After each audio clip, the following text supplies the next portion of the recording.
Bases drop for another round of Soccer's morning show. Soccer down here, John here, you there.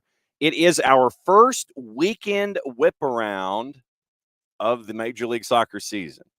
We know what that means. 10:30, morning four-card, morning ropes. 10:30, and I say 10:30 because we're going to backtrack and let you know what's going on here.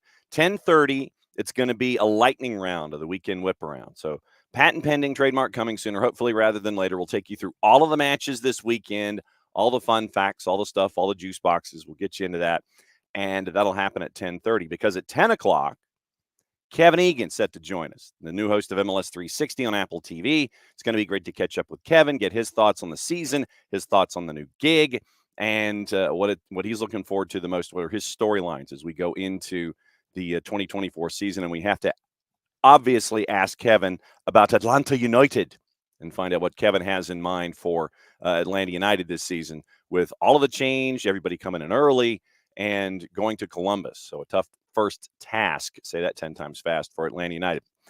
Should be able to get Greg Garza to hop on with us for a little bit at 9:30 or shortly thereafter for the Friday Free Kick, and we'll catch up with our friends at Beyond Goals Mentoring. 9 o'clock until Greg shows up, or 9:05 or 9:07 as we are now. 9:07 until Greg shows up. We'll go through all the news of the morning. We've got Europa draw, Europa Conference draw. So basically it's the NIT and the CBI draws for European soccer. We've got that. We got news of the morning, all these other things. Remember, tonight. Whoa, 5:30 and 7:30. It is the Friday night SDH game of the week, and this one is going to be good. It's a doubleheader, and it is the Whitfield County Hall County Challenge from Johnson, Gainesville, and the Castle. Matty Cruz and I will be calling this one 5:30. It is going to be Northwest Whitfield and East Hall. That one's at 5:30. 7:30 is the big one. Dalton and Johnson, Gainesville. Going to be a fun doubleheader. You'll have that on the network, soccerdownhere.mixlr.com, MIXLR, soccerdownhere.mixlr.com. That's our live streaming. That's our live streaming channel this year. And don't be surprised if we have to have SDH2 over at Mixlr. So right now, just the one channel, soccerdownhere.mixlr.com. You'll get the doubleheader tonight, the SDH high school game of the week brought to us by our friends at Kaiser Permanente, Subaru of Gwinnett, Alliance Nurse Corp, and Reaver by Hard Rock Hotels in Atlanta. So 5:30, 7:30, the doubleheader tonight on the network. Going to be a packed house. Get there early. And I imagine that the folks from Whitfield County are probably going to be leaving when the show is over and heading that direction then. So fun doubleheader. Maddie's calling the first match with Johnson Gainesville. With Northwest Whitfield and East Hall. I'll be calling Dalton and Johnson Gainesville. Once again, it's going to be a packed house, going to be loud, and it's going to be great to be there for the game of the week. So packed show this morning, and it's going to be fun to get you ready for Atlanta and Columbus. I want, in the Twitch pitch this morning, I want your thoughts leading into the match. You can give me predictions if you want. You can give me what else is on your mind as we're getting into match week 1 in full after we've survived Messi and friends on the weekend. And so there's that. And we've also got some news. I know that Drew Dickinson is probably lighting a candle in the corner of his office because Rasmus Højlund is now out. He is out for injury for a while, and 2 to 3 weeks with a muscle injury. And Manchester United faces Fulham at home on Saturday. So very, very busy times here today. Friday shows traditionally, now that we are in league play, they're going to fly. And so it's going to be fun to go through everything. But once again, as we go this morning, I want your thoughts on Atlanta United. I want to know what you're thinking going into the match. You can give me predictions. You can give me keys. You can give me whatever. We'll roll through them all. And we'll have to go into stoppage time after we're done because we won't be done. So just letting you know now, might go a little over. The fourth is probably going to hold up the light board, and we're going to have to go over some minutes. It won't be as bad as it was in Liga MX, where you had the 32 minutes with the Cruz Azul match the other day. We won't have like 32 minutes of added time. We won't go that far. We might have some. We won't have 32 minutes. Very busy day yesterday and a couple days back. If you missed the interview with Faton Bauta, former UGA quarterback, who's now in charge of a new club in the NPSL. That's up on the network as well. New Jersey United AC. And it's a bit of a learning experience for Faton Bauta, but it's great to catch up with a former SEC quarterback because now the NPSL just means more. So that's where we are. All right. So early comments before we get into everything. Let's see. Morning, Ricky. Yes, it is a 5-stripe Friday. And 4-card, you know how it is with paperwork sometimes. Shoot, with the way that green cards are and getting folks for MLS teams takes a while. Morning, Sharif. Welcome back. Good to see you on a Friday. Michael Valverde is in on a Friday before the kickoff. Alex, good morning. Yes, Gigi, if you missed the episode 1 of Wired, Rooted in the Stripes, take 15 minutes. It's a great watch. That is a dude that's on a mission. And so Yorgos Yakamakis, great to see his comments, but it was a very cool first edition of what we saw with Rooted in the Stripes. Very, very cool. Alex is looking at 2-2 with a draw. And Michael watched Miles on a new kit last night. It hurt his heart. You probably weren't the only one. FC Cincinnati took care of their Canadian Premier League opponent, and Nashville took care of Mocha. Not coffee, but that was the actual name of the club. They played down in the Dominican Republic. 3-0. It was 2-0 in a hurry. They got the third one. They kind of cruised. But the biggest news with Nashville is Sam Surridge. Surridge walked off the pitch with an injury, went straight to the locker room last night. We'll have to keep an eye on that. Might catch up with our buddy Lucas Panzica because next Wednesday, their return is going up against Mocha at Geodis. So we'll see what's going on. Sorry, I'm getting Calvary and Cavalry mixed up. So, Calvary and Cavalry. That's my brain is like not functioning. So thank you, Michael. All right. So I haven't had my Mountain Dew yet. It's off to the left. But in control, FC Cincinnati was last night. They got the win in their first leg. Nashville got the win in their first leg. So not really a whole lot of surprises. You had the close one with Philadelphia and Saprissa. It's a 1-goal margin. They're coming back up here to Chester for leg number 2. So it'll be, can Saprissa get a goal, even it up at 3-3 and make things interesting?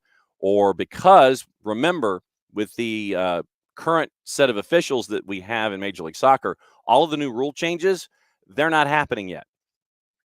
The thing about staying down and substituting and all those kinds of things, those rules have been pulled back for the time being.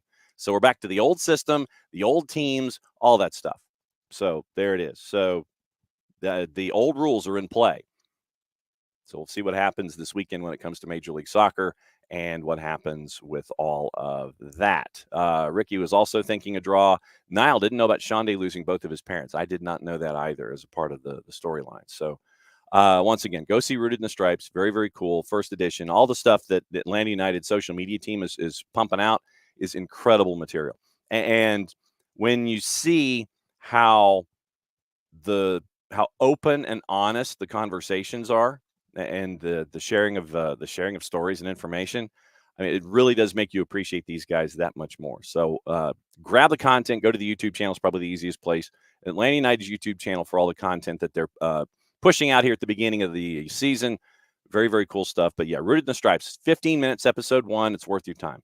So go catch that. Yes, the soundbite from Rob Valentino. That's Rob, though. It's been posted on different social media for Atlanta United, but that's Rob. Rob is lit up. And I was torn. I will say this as a production element. I was torn between bleeping and the laying out. The laying out was what you got. Basically, the word was just covered over and you just had like a blank air. I was torn. Do you bleep it or do you go blank air? I like the bleep sometimes for adding emphasis, but it was knocked out. So you don't hear the word. You don't get a bleep with Rob Valentino, but that's Rob. Rob's fired up, and I like that. And it's a great balance that you see from the coaching staff with Gonzalo and Coach De La Torre and Rob and all these guys. They come at you from different angles, and it's great to have that blend that you've got for the staff for Atlanta United. Niall, 2-2 draw goals from Almada, and Gigi Dell, morning, as Dell gets closer to USL Championship. So that's where we are. Once again, predictions, keys, what you're hunting for in the match for Atlanta United, what you're hunting for in the match involving anybody else in Major League Soccer this weekend, any other highlights, anything else that's on your mind. Once again, we'll talk about it. Like I said, we'll probably go over a little bit this morning. This might be, because of our guests that we have, that's why we might be going a little over. Hopefully, We'll stick to like 2 hours under normal circumstances. We can whip around traditionally is longer than 30 minutes, but we'll cram as much information as we can in here into the Friday show. Opening kickoff brought to us by our friends at Kickoff Coffee, kickoffcoffeeco.com. There's your QR code for those of you who are watching on Twitch, on our YouTube channel, and on the 280 character app.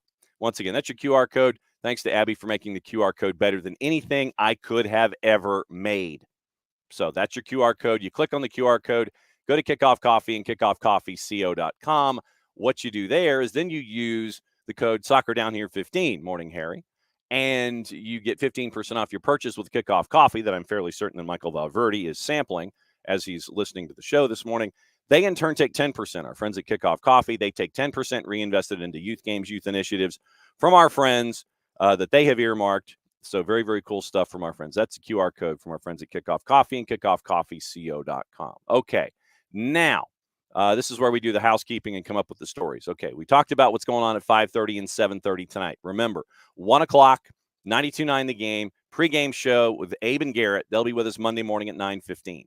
Now, after the match, full hour after, and you'll get the full 4-hour experience of 92.9 The Game in Atlanta United. Now, also on the board, once again, housekeeping. Here's the scarf. Once again, Marshall Islands Soccer Federation, $32. You can email me, Venmo me, direct message me, all these kinds of things. You send the money to me, I send the scarf to you, unless you want Abby to deliver it for you, to you, so you can see Abby in what's left of the Abstermobile. So, 32 plus an Abstermobile delivery. Or if you want it shipped, it's an extra $5. We'll go to the post office, something like that. But Venmo me, DM the show, and we can get you to help out our friends at the Marshall Islands Soccer Federation as they build a national team from scratch. We're part of the story. We're following the story, and the fact that we are helping them out, we thought that this was a fantastic cause. It is, and looking forward to seeing them once, if not twice, here on this side of the Pacific Ocean later this season. So Marshall Islands Soccer Federation, Ropes has his. Ropes should model his. Next time you see Ropes should be modeling his Marshall Islands scarf. So Ropes has one of these, and you can too, to help out our friends at the Marshall Islands Soccer Federation. 32, Venmo, PayPal, DM me, email me. We'll ship it to you unless you want Abby to see you, and she can deliver it to you in person. So that's the scarf to help out the Marshall Islands Soccer Federation. Now, opening kickoff from an MLS perspective. Minnesota United. And I know that they seem to be, how do we phrase this? Easily kickable since this is opening kickoff. We do now know who their new head coach is probably going to be. And it is going to be Manchester United assistant Eric Ramsey. He's agreed to a deal, according to Tommy Scoops, as of yesterday. Tom Bogert of The Athletic reporting that they were closing in on naming him. It hasn't been finalized. The deal is near completion, so the window is still open. Now, here's the key part with Minnesota United. And like I said, we'll ask Kevin about this at 10 o'clock as a part of our Whiparound with Kevin. Paragraph 2 in the story with Tom Bogert involving the new assistant, the new head coach at Minnesota United. And yes, Dell, that is the proper thing to do. Pray for Eric Ramsey. He's going to need it. Eric Ramsey, as we know, paragraph 2, is expected to depart his role at Manchester United for Minnesota after the Manchester Derby, March 3rd. After the Manchester Derby. So Ramsey is now officially 32. He had a birthday in all this discussion. Highly rated, worked under managers at Manchester United, joined player development set piece coach under Ole, remained under Ragnick, grew under Eric Ten Hag as he was appointed manager, assistant coach for Wales for 6 months in addition to the duties with United. Wales manager Rob Page called him arguably one of the best young coaches in football at this moment in time. Previously worked as a U23 assistant at Chelsea. Speaks fluent Spanish. Was chased after by Blackpool. Chased after by Swansea City. They were interested in appointing him as a successor to Michael Duff back in December. But once again, involving Minnesota United, How many days are we before the season starts? How many days? Anyone? Anyone? Technically, the season's already started. Yes, I know. But where Minnesota United is concerned, the Loons, they play tomorrow night. They play tomorrow night against Austin. So what you will have happen, and I imagine that Eric Ramsey is going to be doing a certain amount of monitoring and doing virtual things and all that kind of stuff. But what you will have happen now is you will have the second substitute teacher continuing to be a substitute teacher until Eric Ramsey gets there. And we assume, once again, that Eric Ramsey is going to take this gig. We are assuming that this is going to happen. Deal's not finalized, according to Tom Bogert. But it's assumed, and we all know what happens when you assume, that Eric Ramsey's taking the gig. Minnesota's got a game against Austin in match week 1. Then you have all of the different matchups in match week 2. They've got one Saturday, March the 2nd at home, the home opener against Columbus. Then, apparently, possibly, probably, allegedly, it will be Eric Ramsey joining Minnesota United after 2 matches this season. So 2 matches in, and Minnesota United is probably, apparently, possibly cool with their new head coach dropping in 2 matches into the season. Remember everything that we were talking about with their chief soccer officer. KSA was in England forever. And yes, Alex, I guess he still needs his visa sorted. I'm guessing this is the case. I'm guessing this is what's going on. I would imagine he still has to get his visa sorted. Remember all the visa madness with the chief soccer officer, who was coming from Barnsley in the lower divisions from the EFL. I assumed you could do things virtually, but he didn't want to meet his players until he was actually at spring training or winter training, preseason training in Tucson, Arizona. Like I said, I assume you can do things virtually. But you had a chief soccer officer who was stuck in England.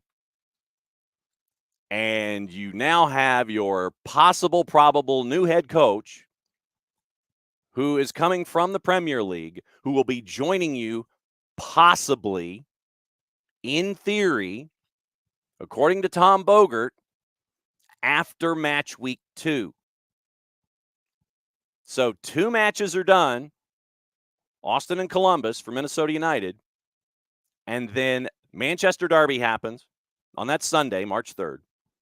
And then Eric Ramsey packs up his stuff, we guess, and heads to the United States. But once again, to the point Alex is making in the Twitch pitch. Still needs his visa sorted, I guess, unless it's already sorted. We haven't heard anything from Minnesota United about it. Andy Greeter would be the guy to follow on the Twitters for this again. But once again, you have a situation where you are being, I don't know if reactive is the word. I don't know if we're even there. I don't know if we're even to that point now. Minnesota seemed happy, making sure that their new chief soccer officer got everything sorted out, and he came in training camp instead of before training camp. Now, the guy that you are naming but have yet to fully sign is coming in after match week 2, and you're cool with this. If I were the fans in Minnesota, I would be losing my ever-loving ish with all of this stuff. Players coming in for various reasons into camp, and I get it. So there were some that that were having, I think some had additions to the family in the offseason. So I don't know when you had your full complement of players for Minnesota United to be with the second substitute teacher to get ready for the 2024 season. But apparently, and like I said, this isn't even officially official yet. But the lean is to Eric Ramsey, who won't be here until after the Manchester Derby at the earliest. And I'm keeping Alex's comment in the Twitch pitch up. He still needs his visa sorted right. I guess he does. I'm guessing he does. Unless Eric knows somebody, or Minnesota knows somebody, or the chief soccer officer has connections back to the old country, back to England and his time at Barnsley, to get this expedited so Minnesota United can have a coach, a head coach. I'm guessing that they're patient throughout this entire process, meaning the front office and the ownership group. We're in a slow build, so we'll take our time and we'll name a coach and we'll be patient and we'll see what happens. But apparently, according to sources, and we all know about them sources, Ramsey's style has to do with youth and pressure and speed. 4 players, I think, on this roster are older than Eric Ramsey. I'm imagining they may not necessarily be around or their roles will change. Minnesota United, to me, right now, wooden spoon contender. And I don't think there's a second guess. I don't think there is a second guess, unless you're talking Toronto FC, who, by the way, re-signed Richie Larea to a contract this morning, and he just fell down again. So Richie Larea's back in Toronto. That literally was released just as we were coming on the air. But this has to be the most patient ownership group known to mankind in Minnesota. I'm cool with 2 substitute teachers. I'm cool with the chief soccer officer coming in when he comes in to get everything off and running. And now apparently, like I said, this isn't even official. But they're leaning toward a coach who won't be in to be the head coach until after match week 2. And then how much longer is it going to take if in fact their systems are in place? How long is it going to take them to get to full song? How long is it going to take them to figure out, okay, this is what Coach Ramsey wants us to do, until his systems are in place? Can you implement the systems that you want while you're waiting for your visa in between now and the Manchester Derby to come over to the United States? Or can you do this like 29 days at a time and you have to fly back until your visa is squared away? This is like 9 degrees of a mess right now. Like I said, we don't know what we don't know, and I will always say that. But with everything that we have seen, everything that we've seen with Minnesota United, to me, they are the wooden spoon leader in the clubhouse. And Emilio, yes, this is definitely a point that will be brought up with Kevin at 10 o'clock. How many players on the LAFC roster? We had 18, I think, at one point. Well, let's check with our friends at Transfermarkt and see what Transfermarkt has to say. And remember, Transfermarkt could be a mix of first team and second team. So we'll see what LAFC is listed as in Transfermarkt right now. So we will see. Well, that's what happens when you don't put a space in between what you got. Oh, come on. Where's LAFC in Transfermarkt? And this is not nice. So it's like you try and search for something and it doesn't want to help you out. LAFC Transfermarkt. So, and this is the beautiful part once again of doing live radio and live TV. It's like, okay, where is LAFC in Transfermarkt? That's all I want. I just want LAFC in Transfermarkt. I want to see just how many Los Angeles FC. That would be why you can't. Because I went to LAFC and Transfermarkt's like, nope, that's not their name. All right, so 20. Apparently, the squad size, Emilio, to your point and to your question, is 20. Oh, Minnesota, absolutely. Vancouver actually has some offense, Dell. Dell's asking who's worse, Vancouver, Minnesota. Vancouver's got some talent. Vanni Sartini's got some talent. They are going to be sneaky, and they're going to be hovering around, I want to say it's like 7. They'll make the playoffs, I think. Yeah, Nile helping us out here. Ryan Gold, Brian White, Minnesota, Pookie, Reynoso, and then other than that, you don't see it. Right there with you. So 20 players to answer your question, Emilio. 20. 2-0. Most teams have like 30. Messi and friends had 38 at one point. LAFC has 20. Match day tomorrow at 4:30. And we can do this quick. I mean, literally, we can do this quick. Lloris, Abraham Romero in net. Aaron Long, Jesus Murillo, Eddie Segura, Lorenzo Della Valle, who's an LAFC 2. He's a 19-year-old. Omar Campos, who came from Santos Laguna. Ryan Hollingshead, Sergi Palencia, Ilie, Atuesta, who came back from Palmeiras. Timothy Tillman, Eric Duenas, who spent some time coming through their system. So he's a 19-year-old, very young player, very talented player, has some promise. Bogish, Buanga, Bajung Darbo, who is 17, probably an LAFC tour. Christian Oliveira, David Martinez, Tomas Angel, Nathan Ordaz. That's it. That is it. 20, 2-0. 2-0 players, LAFC. That's what we're looking at.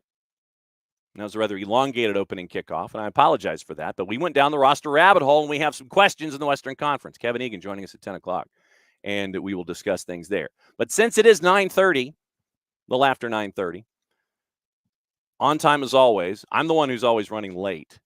It's time for the Friday Free Kick with our friends at Beyond Goals Mentoring, and that means we get to roll an open and bring in somebody to talk about it.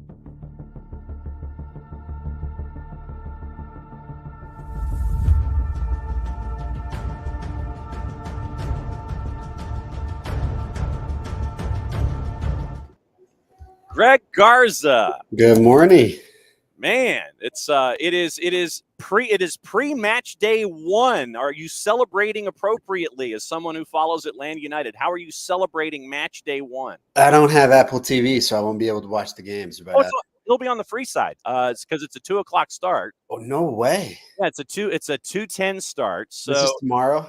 Yeah, tomorrow. Oh so, man, I'm at soccer tournaments all day with the kids, so I'll be paying attention to Foot Mob app for sure. Okay, so it is all over the place. So it is at 2:00. The only one I'll be able to watch all year. I'm not going to be able to watch. Oh crap! Besides the home games. Oh wait, so they shifted it. So you're good. You can listen to Mike and Jason on 92.9 while you're at soccer tournaments. Apparently shifted to Apple TV. Perfect. So it's all straight up Apple TV. Just listen to Mike and Jason. Oh, it's all straight up Apple TV. I was going to say, yeah, I don't know if there's any free ones anymore. Yeah, there are a few, and I think later in the weekend. But okay. All right, so 92.9. Listen to Mike and Jason. You got it covered. They start at 1:00 and they go all the way through. So kickoff at 2:10 Eastern time. Will do. When it came to when you were getting ready as a player, getting ready for that first match day of the new season, what was the anticipation like for you? How did you, I guess, stay jazzed and stay under control and be as ready as you could getting ready for match day 1? Yeah, Mike and I actually talk about this a lot. Just about kind of getting away, shifting your mindset away from the game, I think is big time. I think I've given an example of like even the championship game or most games for me, game day or the match day analysis for me was, or just kind of routine and rituals was just kind of getting away from things, just doing normal things throughout my day until there's a moment to where you have to switch on and kind of gear that focus into, something where you're locked in and ready to go. But besides that, within the morning, just really taking it easy and focusing on regular things that you would do throughout your day. And I apologize for exterior and external sound today. I'm at my parents' house and my kids are just waking up. So absolutely fine. Hey, if they want to make a cameo while you're there, don't hold them back. That's the beautiful part about this show. So then when you talk to your mentees, about game day and about control and staying within themselves, what are those conversations like? Are they all naturally like amped up and totally just want to dive in with both feet and be 120% like from minute one? Or do you have those that understand the idea of control, or is it a mix when you're talking to your mentees? You mean going into the game, or you mean Yeah. like, yeah? I always tell people, and I always tell kids my question to them is, what's the difference between the first minute and the last minute? And most kids' answers will be, well, the first minute I have to kind of, take a little slow, adapt to the game, get to know the opponent a little bit more. And I totally disagree with that. I think there is no difference between the first minute and the last minute. It's still the same game. So if you're confident enough to take a risk and kind of willing to have that creative mindset just as much as you would in the last minute, you should have in the first minute. And that's what great players do. I'm sure Thiago Almada will take a 35-yard shot outside the box within the first 30 seconds if he has the opportunity, as much as he would in the very last second of the game to win the game, or a game-winning goal. So those are what great players do. Great players know their talent level and know their strengths to be able to really put those into play from the very get-go. And how long did it take you to understand that message that you are now presenting about there being no difference in treating each minute equally, whether it's 137, 72, or 90? How did you develop it in that mindset? Yeah, I think there's two different things, because you can always talk about like small victories leading to bigger challenges, and I always talk about my mentees with that, but I think that's more of like a confidence builder throughout the game. When you have smaller victories within the game, whether it's making a good tackle, or making just a right pass, or all these different things, that's your build up to that ultimate confidence. But when you go into the game, I think even for me, it was, if I had time and space within the very first minute of the game. I mean, I can recall a game playing in Chicago in 2017, and I believe I think we lost that game. I want to say 3-1 maybe. But I think that was one of the few games that we lost. I don't know how we lost against Chicago that year, though. But goodness gracious, Traveling to Bridgeview is not traveling yes, to the Loop. yeah. But I think for or maybe it was 2-0. I think Nikolic had both goals when he won the golden, or what do they call it? Did they call it golden boot anymore? Yeah, Golden Boot. Okay. Yeah, we'll call it Golden Boot. Yeah, we'll call it golden boot. But I just recall that game from the very get-go. I had time and space within the first minute, and I made a cross to Yamil Assad, an early cross, and I think Yamil had a tap in and he should have scored it. But that was the first minute of the game, right? And that's the kind of mindset that you have to go into. And I'm sure I could probably recall a lot of other games to where it's very similar, but I knew my biggest asset within my game was if I had time and space and I could whip in a wicked cross, then why not? Right. That's what you trained all week for. That's what you do bring to the table. That's what you contribute to. And if you're able to show that in the very beginning, then hooray for you, right? Kudos to you to be able to have that mindset. So I think it's really important for kids to know that. When it comes to this will be the Atlanta United question. I won't save it to the end. When you look at Atlanta United this year, what do you think? I think the Eastern Conference is crazy, first and foremost. Yeah. This is it's a I think what's the game that we all played in kindergarten to where you would have to like I think you'd have to stick your hand in this bag and you don't know what color gem you would get. Oh, Do you remember that? Yeah, because they do that on Price is Right. It's like stars. Yes. Yeah, where you go. I know which one you're talking about. Basically, This was like one of the very first computer games, and maybe somebody from the comments will remember it. But it's like you have to stick your hand and you have to get a color gem. I think you had to match certain things along the way. right.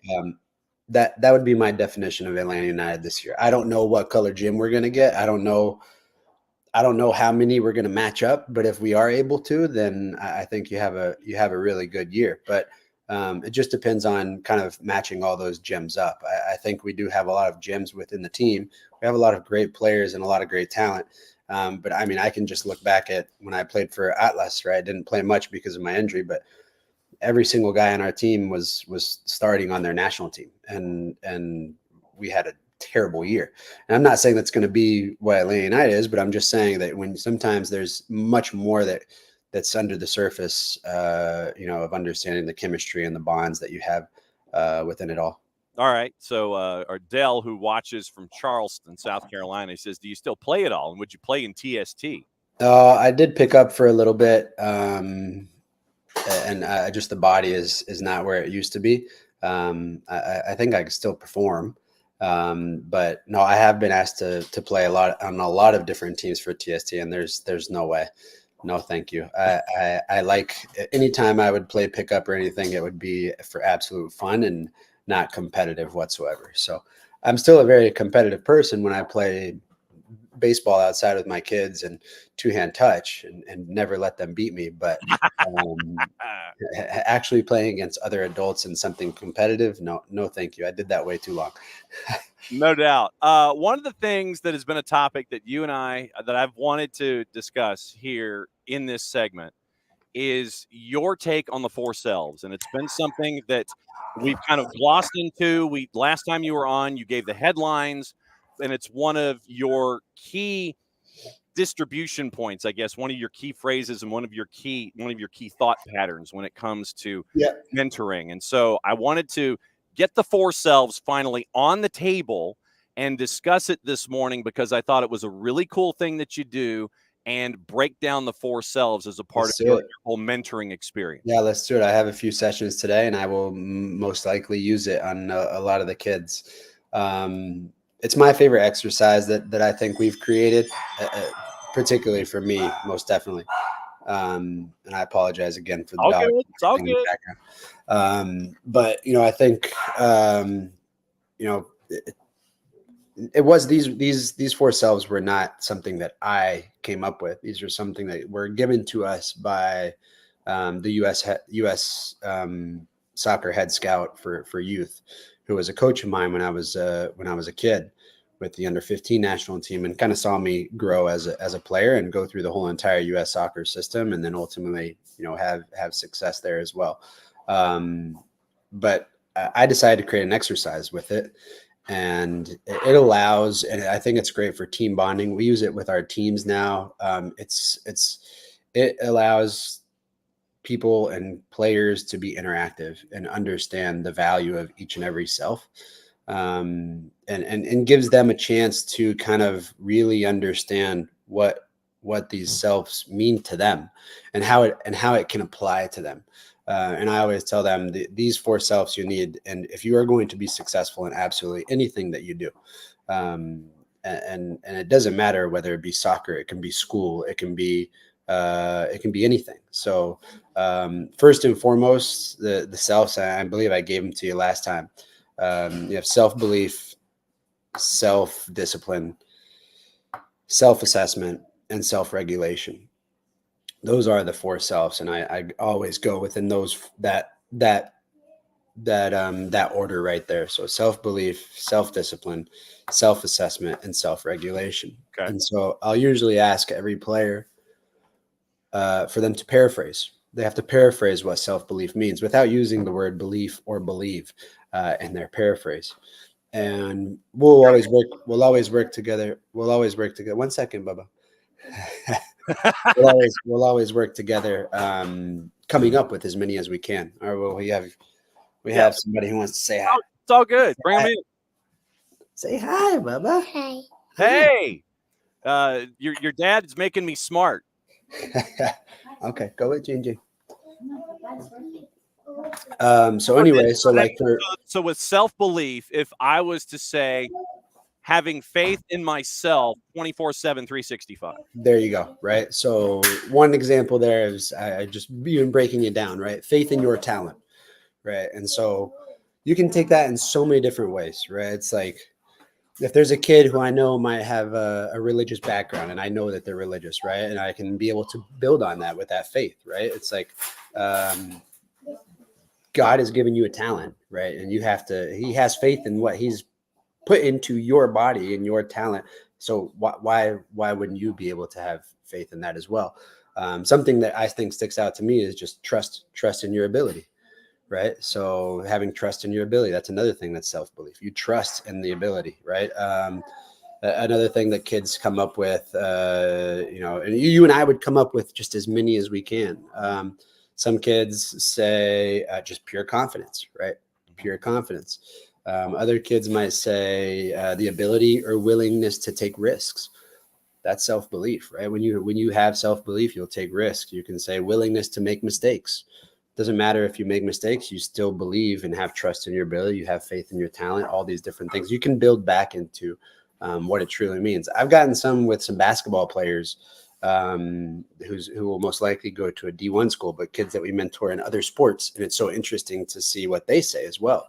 So a basketball player, a PG, a point guard that I speak to in Atlanta, and he'll most likely go D1. But he said, whenever I have self-belief, I think of, my paraphrase is, take over. And I love that. I was like, man, that's great. And then he gave me another one. He was like, flow state. And I was like, man, that's great. Most kids don't even know what flow state means, right? And just the utmost concentration and focus, that you have your blinders on, you don't hear anybody, no fans around, nothing else. You don't hear your parents, you don't hear your coach. Everything is just, you're so focused on what you have to do. And so those are just examples of just self-belief. And we'll usually come up with 10 different phrases, right? The kid and myself will come up with 10 different phrases, and I'll have them write it down, right? These are things that they're writing down just within self-belief. And then we'll move on, and then we'll go into self-discipline. Self-discipline is a great one, because the cool thing is, they don't know yet, but self-discipline is directly connected to self-belief, right?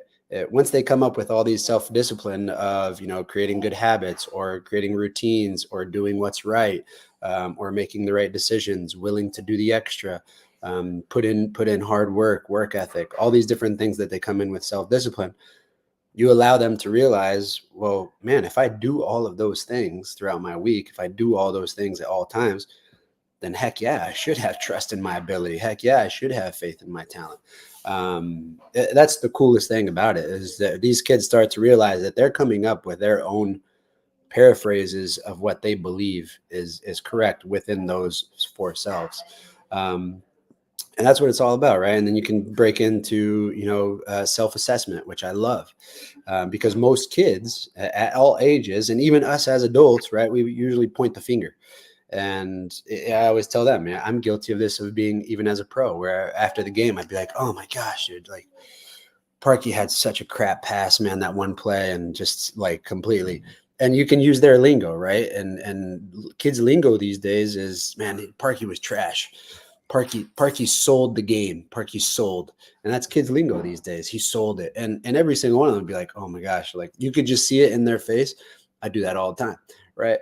And I use the greatest example of Michael Jordan, right? One of the greatest athletes to ever play is, after the game, he wouldn't go in and point at Scottie Pippen and be like, dude, you played like trash. You sold the game at the very end. He would stay on the court, and he would do any practice right after the game, right? Wouldn't even go into the locker room, wouldn't go point fingers. He'd focus on what he could do to get better, and what he could do to improve, what he could do best to help the team the next game, or even himself. At the end of the day, the whole exercise is to help them understand that the most important person in the room at all times is themselves, and not in a selfish way, in a humble way, in a pride way, in a confident way, but just to guide them towards focusing on that. Because one of the things that this scout told me is that, great teams are made up of even better individuals. And I love that phrase, right? Because for you to have a great team, each and every individual on that team has to be, top notch. They all have to be,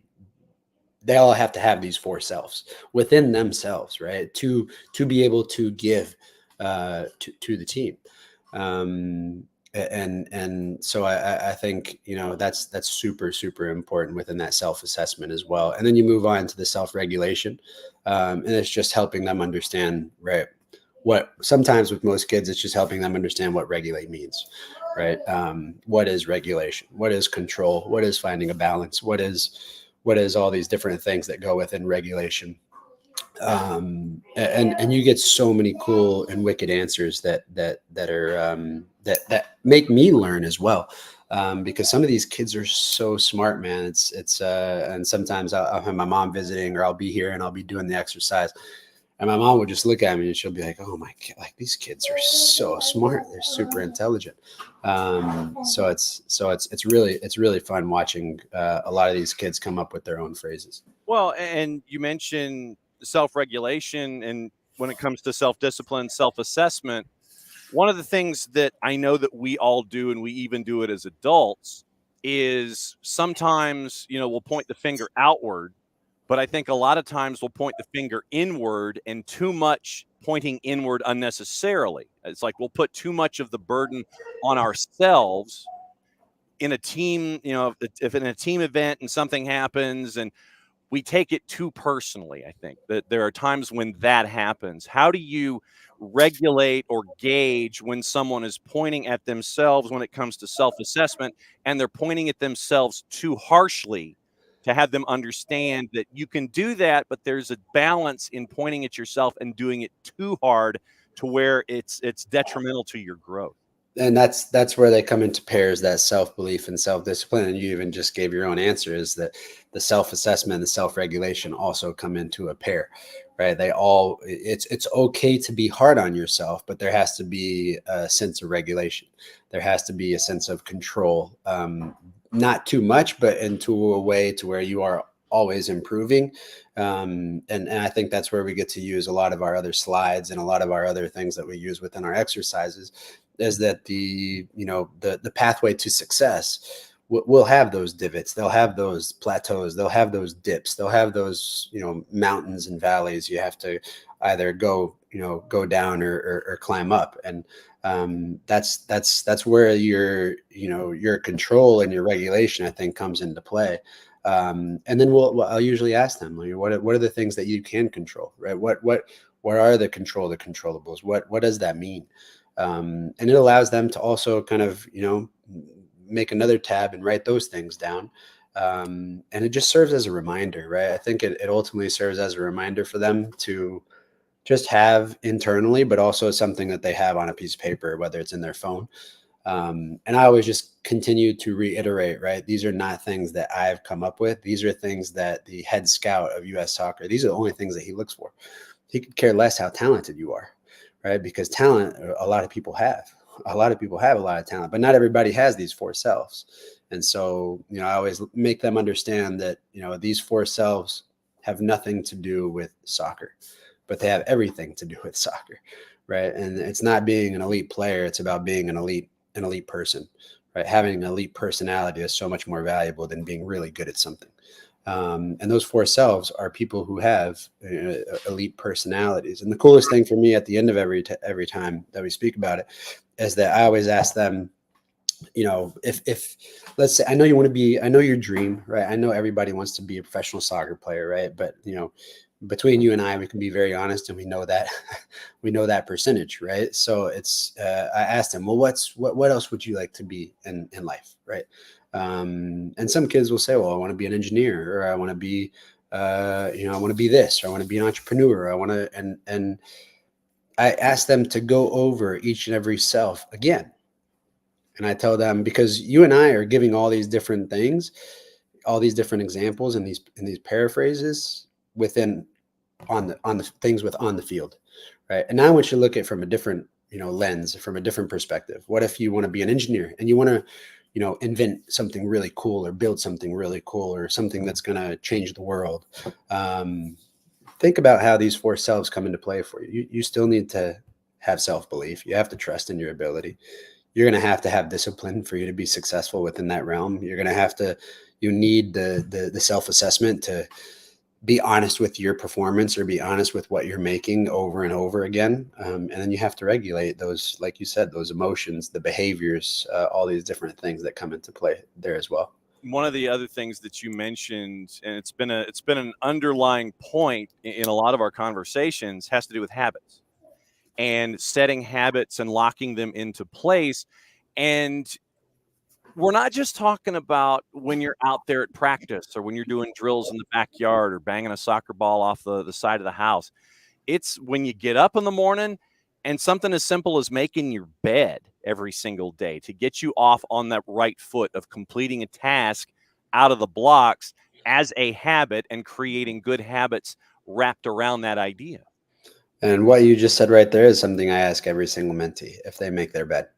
I would say 7 to 8 out of 10 don't. Wow. But I think after we have those conversations, I can guarantee you they probably start making their bed.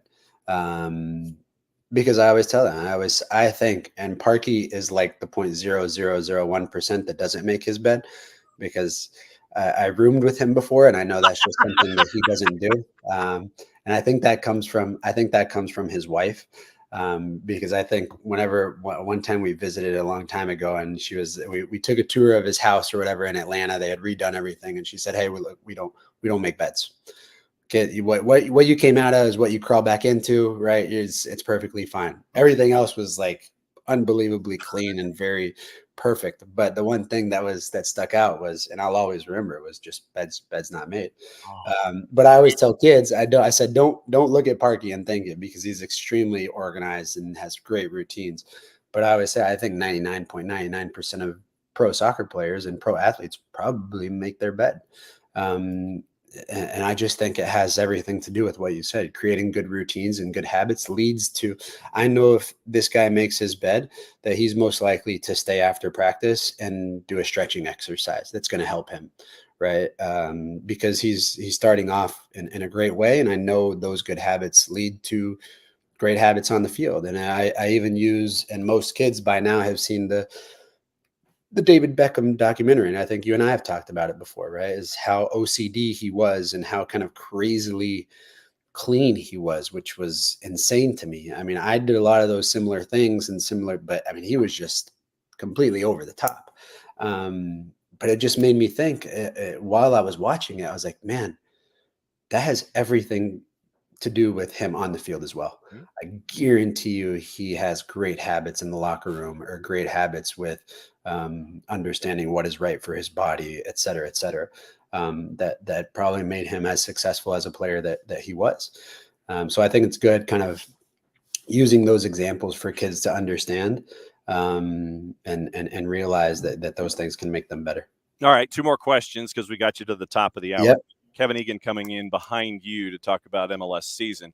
What's going on with the Beyond Goals right now and mentees? And because we're in the heart of high school soccer season and getting ready for the pros. What's going on with you? Yeah, we have spoken to quite a few high schools. If anybody has kids in high school and wants to come speak in Atlanta or either virtual, we love doing it. It's a great way to kind of build team camaraderie within their own team.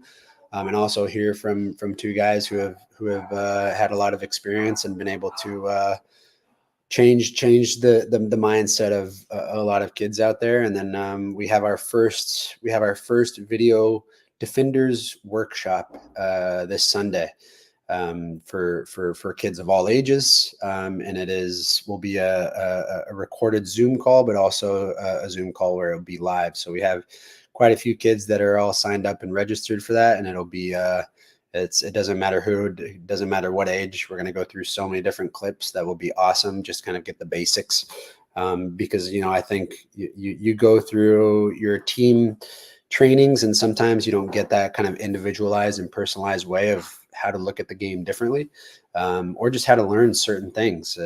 Whenever I became a defender, I didn't know what the heck defending was. I never had done it.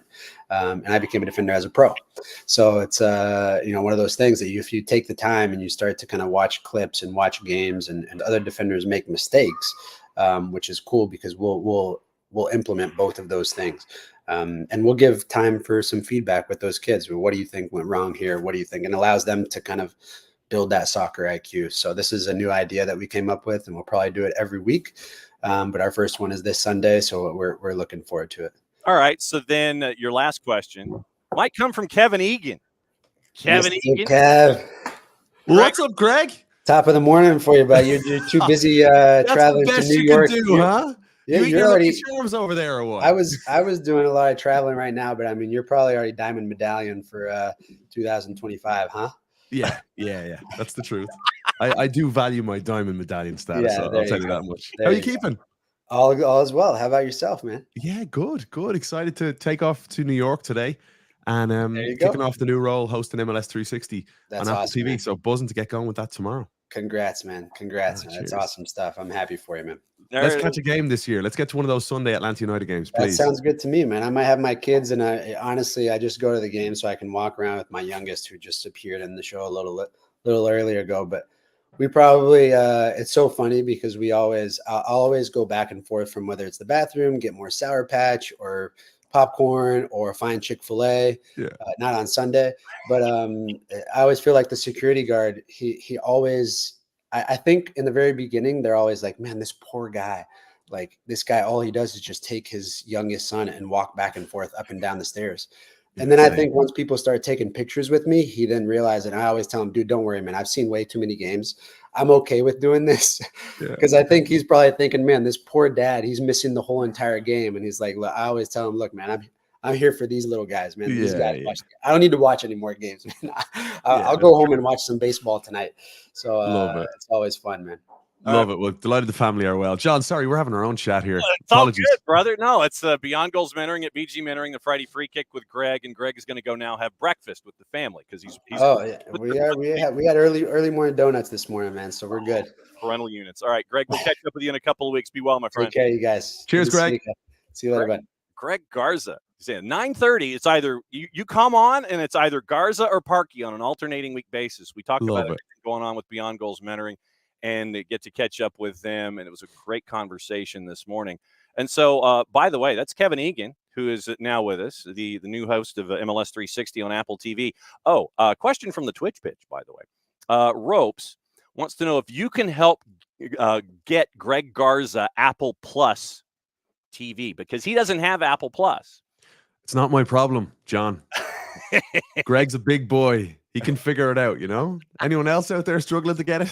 I mean, I struggle to log in. I've got it, but I struggle to log in. Of course, did you see how I logged in today? The audio's working. Yeah. I mean, it just jumped in and everything's working fine. It wasn't the case with Longshore the other day. I'll say that. Oh, man. Oh, by the way, that reminds me, sir. I think you need one of these in your office, as a matter of fact. Do you not have one of these in the office there? You ask me every time I'm on, John, about the scarf. Yeah. I don't have it. No. Well, then text me your address and I'll send one to you.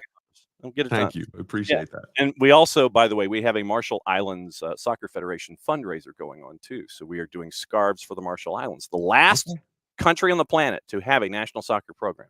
So we're doing a fundraiser, too. Very cool. So how completely and totally excited, jacked, and over the moon are you about flying to New York and doing this MLS 360 thing? Pumped. Honestly, I know it's cliche and I know it sounds a bit ridiculous to say, but this is my dream job.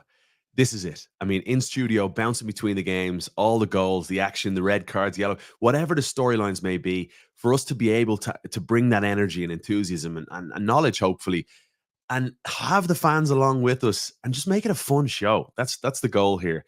There's so much going on. We've 8 games tomorrow between 7:30 Eastern kickoffs, 4 at 8:30, and then there's one later on, a nightcap at 10:30. But we've got some good games, some brilliant storylines, and I'm just so excited and honored to be in that chair.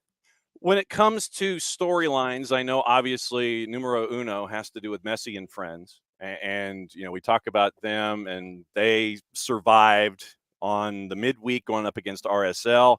They look like a tired bunch, say 65th minute. But, you know, when you're globetrotting the way that you are, you got a lot of old legs and old dudes, and that might be something folks look at this season. Yeah, their average age is over 30 in their squad, which is wild to think about. Like Suarez 37, Messi 36, Busquets 35, Alba 34. Tata's job this year is incredibly difficult. Like, what cards he decides to play will ultimately determine how this team do, because Suarez played 89 minutes on Wednesday. 89 minutes. And it looked nearly sore watching him play in those final moments. But he obviously decided, I want to stay in. And maybe he's talking to Tata saying, I'm good. But they've got Leo Campana, a top-class player sitting on the bench that's raring to go, that will give you so much in terms of his legs and his ability to get in behind. And he'll create space for Messi.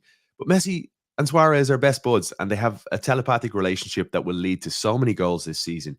I just think that balance will need to be struck for Tata for them to ultimately have success, which I don't think they'll do in the regular season. I think they're going to really struggle at many points throughout the regular season, given international competition, players leaving. They may need to offload one or two players, has been well documented, before the end of the window. So I'm massively intrigued by this storyline, but I do think there's a million and one other storylines throughout Major League Soccer that are also fascinating beyond the Miami one. No doubt. We were getting into it this morning. Western Conference stuff. I know, obviously, we'll get you for another 15 minutes. We'll end with Atlanta United and Columbus. We'll get into Atlanta United at the end of the segment. When it comes to Western Conference, we were discussing Minnesota United and what in the wide world of sports has been going on there. They might have a new coach. It's close to being official at 32, and he's going to be showing up after Manchester Derby. We don't know about his visa. LAFC's got like 20 players. They need to like bring dudes up from LAFC too.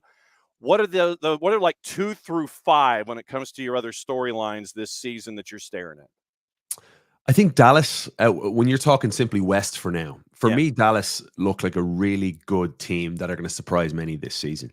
Estevez is going with a 3-4, looks like a 2-1 system with Musa will lead the line. I don't think he's available for week 1 due to visa issues. But Ferreira can really be at his best, I think, in that removed role off Musa, in the same way he played with, say, Pepe years ago. At the back, Tafarai's become a real leader for them. Pais in goal is a really good MLS goalkeeper. But it's in midfield where I'm most curious, because Pomical and Iaramendi have both had similar stories of injury derailing their career throughout their time so far. Iaramendi's much older. Pomical's still only 34. If they can stay fit and healthy, that's a duo that I think could really, really strike balance in MLS. And Pomical could be that all-action number 8. Iaramendi's a ball-playing, beautiful, deeper-lying midfielder. And then in Sealy and Areola out wide, they've got really attack-minded wingbacks. Kamungo, Ferreira in behind Musa. That's a winning combination for me with the talented coach Inigo Estevez. So keep an eye on Dallas. I would say, obviously, LAFC will be there or thereabouts, looking to create a bit of history, hitting back-to-back MLS Cups, first side since New England, if they can do it. If they can do it is a huge question mark, because Seattle have also improved, I think, this offseason and have that continuity with Brian Schmetzer. So in the East, there's where do we go with the East, John? It's so stacked. It's stupidly stacked. And every time I think, okay, this is a team that'll drop down, I do a bit more research and I think, I don't know. Like the Philly Union, for example. Mm-hmm. You win the East in 2022, you drop to 4th in 23, and they don't sign pretty much anyone. Nope. So you're like, what are you doing? Like, why are you remaining stagnant in this moment? But then you hear from Jim Curtin, and when he talks about the system that they play, the identity that they have, how they're comfortable being uncomfortable without the ball, and the fact that their academy trains that way and produces the players that way. And when he talks and he beams about a player like Quinn Sullivan coming through, that makes you believe that maybe they know what they're doing over there in Philadelphia. And maybe they're ready to strike this season, especially with Carranza banging in the goals already this campaign. So I do think they'll probably be there or thereabouts in 4th or 5th place. But it's the teams that, and I'm sorry for rambling on in tangents here, I'm just so excited for this damn season to start. I know, dude. That's why I wanted to bring you in. And we're trying to put 10 pounds into a 5-pound bag in 20 minutes. There's teams like the Red Bulls, with Schwartz coming in, and Forsberg, but can Van Zer become a clinical finisher? And if he becomes that predator, this, for me, is a side that you really could see challenge for a top 4 place in the East. And I know that sounds ridiculous, but when you consider the top-class keeper that they have, an international caliber keeper in South America, the back 4, one of the best defenses in the league last year, and talent coming through a fullback. Midfield, Edelman and Maya, nothing to worry about there. Forsberg pulling the strings. Van Zeer's the big question mark. Van Zeer, and they do have belief in Elias Manuel, who's still a very young player. They can prove to be a good team. NYCFC, Mijatovic, I think, is going to prove to be maybe a newcomer of the year or one of the top young strikers. He's only 18, from Serbia, sees the progress of players like, whether he's had compatriots that have come here from Serbia and done really well. Petrovic being one of them at New England that's moved on. Jovalic, another one out in LA. So he sees MLS, he said as much, as a benchmark to launch his career. But he's like a Wayne Rooney figure as a striker. He's all action, great left foot. Excited to see him play. And then Montreal, the most intriguing team for me heading into 2024. And I think Montreal is a side that sometimes gets forgotten about. But Montreal under Laurent Courtois will be Nancy Ball on steroids, from what I'm hearing. They're going to ask an awful lot of Jonathan Sirois, their 22-year-old goalkeeper, to play higher up the field. But they have talent everywhere. And they've got, like Dallas for me, a very similar system. We're expecting a 3-4-2-1 or 1-2 for Montreal. It could be Martinez and Kakaro to start together up front, or a Poku in behind with Yankov, their new playmaker. And I think in Huan and Lapalainen, the talent they have in midfield, this could be a sneaky team in the East this season. So what does that mean for Atlanta United?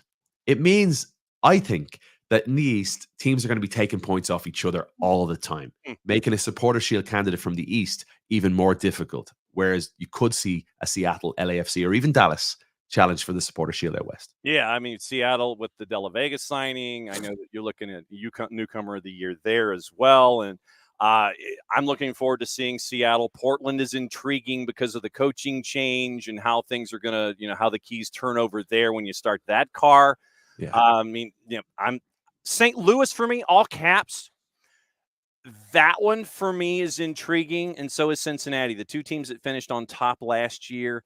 All caps because, okay, you're a first-year club, you're in this Red Bullsian system, and then you got exposed in the playoffs because a one-off, you can kind of take advantage of folks in the regular season. But a best of three, you're having to face the same thing over and over again. St. Louis got found out. How do they respond to year two? I think that Berkey is probably going to be challenged a lot more this season than he was last. Cincinnati, Barrial wants out.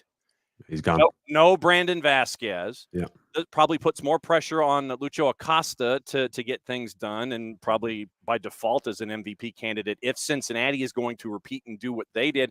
When it comes to the folks that were up top, whether it's a Pareja with the purple team, with Cincinnati or St. Louis, or any of those folks that were up top high last year, what are you looking at? I think Sasha Kleshin with Buddy on 360 has Orlando winning the Supporter Shield and winning MLS Cup. Wow.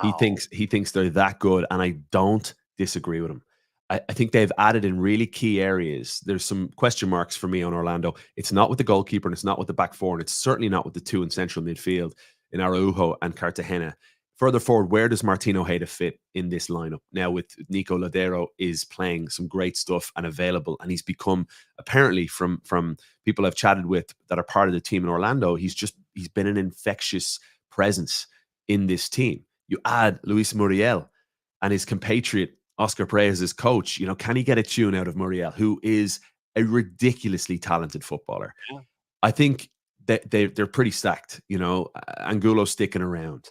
You're expecting Facu Torres to produce. This is a good team, and they're comfortable with how they play. It's a pragmatic style. It's a robust style, but it's kind of who they are now. There's a part of me with the players that they have that wants to say, "I'll go on, play a bit more," but this is who they are, and they finished second in the Supporter Shield race last year, and they've improved. I'm not sure Cincinnati have improved. Yeah, they get miles, but Mosquera was outstanding last season. And further forward, I'm not sure they've improved either. Let's see how Buca is in midfield. Apparently a very good player, but Junior Moreno was their best passer. I think when you talk about St. Louis, John, they're very comfortable with who they are. Yeah. They still have a talented team. The spine of their team is very, very good. From, you mentioned Berkey and Parker and Leuven, I think if he can produce consistently, is one of the best midfielders in the league. Right. Klaus, excellent, injured a lot last season. Hopefully they have him fully fit. And then Adeniran is a player, Sam Adeniran, that Seattle disposed of, is a talent that has a soft touch, really, really good player that could produce and be a real surprise this season. So I think St. Louis will fall from first spot, but I absolutely think they'll challenge for a top four. Teams that worry me for various reasons. Obviously, Minnesota United worries me right now. They're my wooden spoon contender just because they're on their second substitute teacher. Yeah. And you might have a coach and he might have his visa after the Manchester Derby. I swear half of me was sitting there thinking that if Eric Ramsey ends up being the guy, then the way things have been for Minnesota, it's like, yeah, he's still working on his visa. He'll be here after the Premier League season just because of the black cloud that's been hanging over Minnesota United. Toronto FC with Herdman. I don't know if his seat is instantaneously warm just because of the chaos that's going on up there from last season. Who are you looking at with the raised Kevin Egan eyebrow going into this season? I think Charlotte's a curious one down the road here from Atlanta with Dean Smith. I mean, they play NYCFC in their opening game.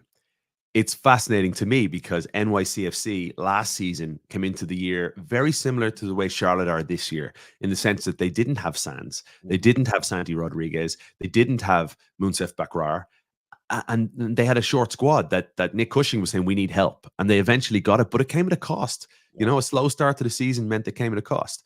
I think when you look at what they're doing, though, there's a lot of emphasis being placed on Enzo Capetti.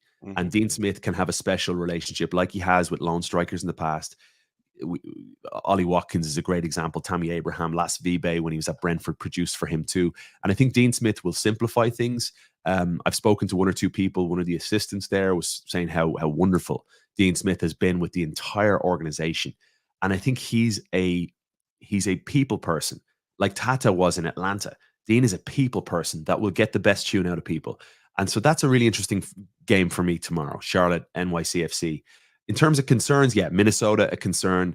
There's reports that Reynoso won't be available for the first game. Then elsewhere, I would say San Jose. I don't think they've added enough. They finished 9th last season, snuck in. They backed into the playoffs last year after a really good start. They have quality, but where's their creativity going to come from? Yeah. You know, Montero's not there anymore. They don't really have that creative 10. Espinoza provided last year, but he's a winger and he needs to be a goal scorer. Pellegrino promises the goals, but he's coming from Norway. And I want to see how that translates for a 33-year-old into Major League Soccer. And then Abobase's production totally and utterly dropped off last year with 10 goals, having 17 the previous year for San Jose. So question marks over the likes of San Jose, definitely Minnesota. Chicago, I do think their attack promises an awful lot with young Gutierrez, Shaqiri. Like Mueller should be good, but their midfield for me is sorely lacking. Even with Kellen Acosta, I do think more talent is needed in their central midfield. Yeah, because it seems like Joe Mansueto is Scrooge McDuck. He's basically just like lighting money on fire and getting am and throwing in people, and this is what you're getting in Chicago this year. Absolutely crazy. I know we've only got you for another couple of minutes. What's it like having a producer in your ear when you've got 8 games going on at once? I don't know. Let's see. Let's see. We've got a new team. We've got some changes we're making to 360. I love organized chaos. I really do, and I want this to be a little bit chaotic. You know, I don't want to look at a teleprompter. I don't want to worry about a rundown, which is the essentially our show. Right there with you, brother. It's like, I don't need a rundown as to who's going to be on. Just tell me where we're going, aim and shoot. Yeah. Let's fly. Yeah. And we're going to be focusing on single games. Then we'll have goal alerts. So if there's a goal, say at Charlotte, we're like, I'll be telling Sasha, hey, pipe down, buddy. We're going to Charlotte. There's been a goal. Which way did it go? Did it fall for the crown or is it the visitors NYCFC? Yeah. Well, I don't know if we have a siren yet. That'd be I don't know. I'm on the fence about the siren. Lower third siren. You know, it doesn't have to go or anything, but just kind of like a red alert or something. Yeah. Like I do think that people will consume 360 potentially in their kitchen, making dinner. Like they'll have it on and they'll have us updating them on the night's action. So maybe a siren is a good idea where we've talked about it, in there. And maybe it's the sort of noise that will make them go, oh, hang on, I want to see the goal. Or you have an air horn that you aim at Sasha. You sit there and go, whang, yeah, big vuvuzela. Yeah. Yeah. Before we go, rapid fire. Emilio wants to know, will you miss play-by-play? Oh, great question. I hope to still do some play-by-play. Thank you for that. It's a great question. And there was a couple of lovely tweets saying that, we'll miss you doing Atlanta United games. I hope that during the summer, Leagues Cup, for example, there's no 360. Come on, stick me in the bends. Give me an Atlanta United game. That's the hope anyway. Get the man a home game. Pars comes in. Pars wants an Always Rising. And where did that start for you? You met Parzival once and never got to ask. Where did Always Rising? What does that mean? Always Rising. I don't know what that means.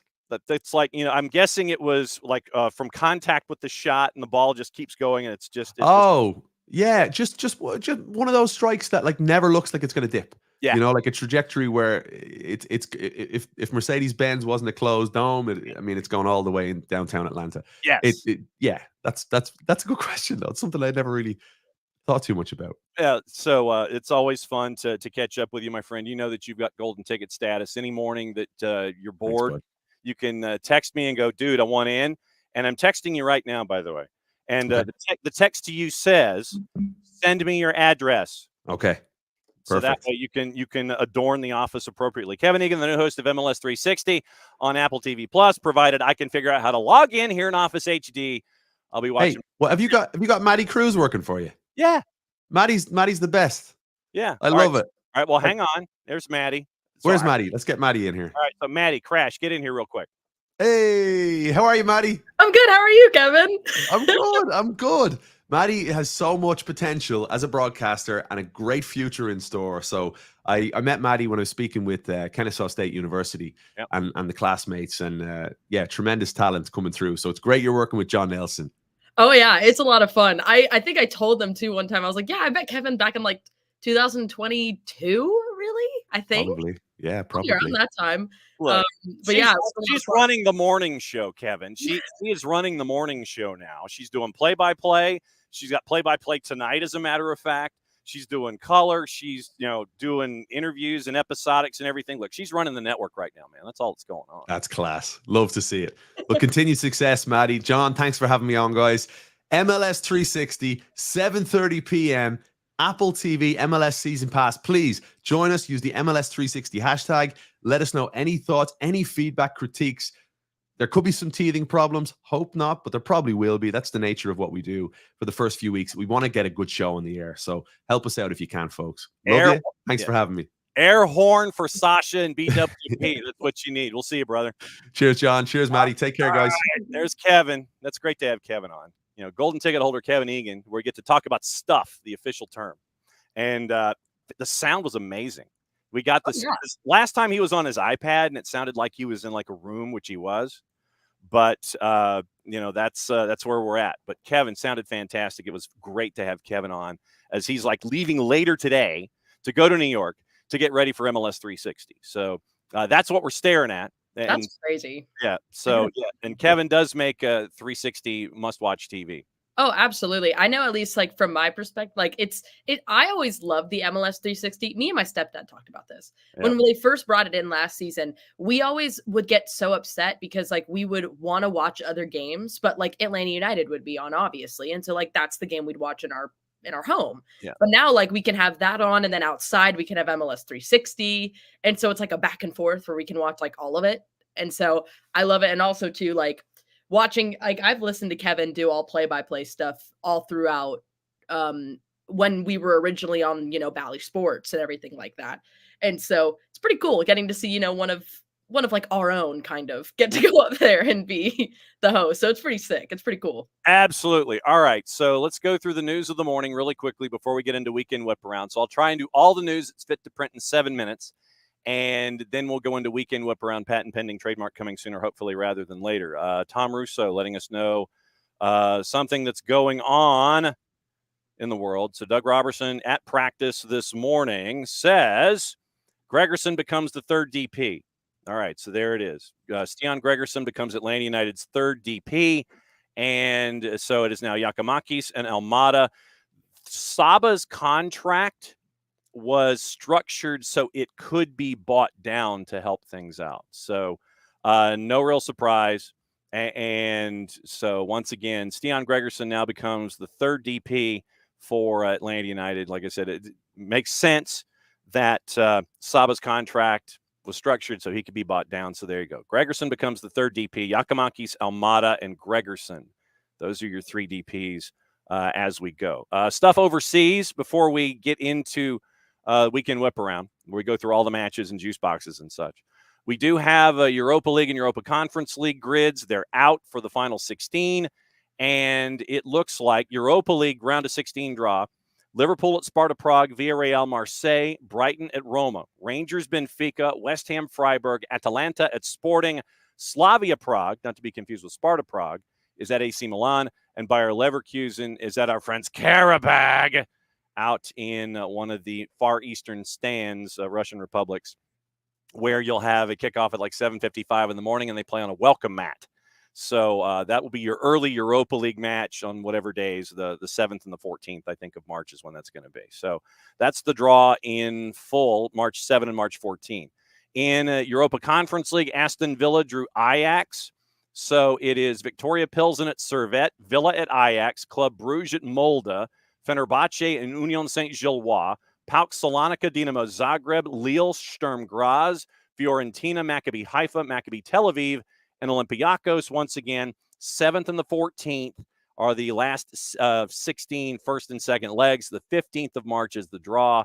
Then you get into the quarterfinals, April 11th and the 18th. So we'll keep an eye on all of that. Remember, the Gummy Bear Cup final is this weekend, and that is what you're staring at with Liverpool and Chelsea, if I'm not mistaken. Yeah, Chelsea, Liverpool, Sunday afternoon, 10 a.m. kick. It's probably going to be on the Plus.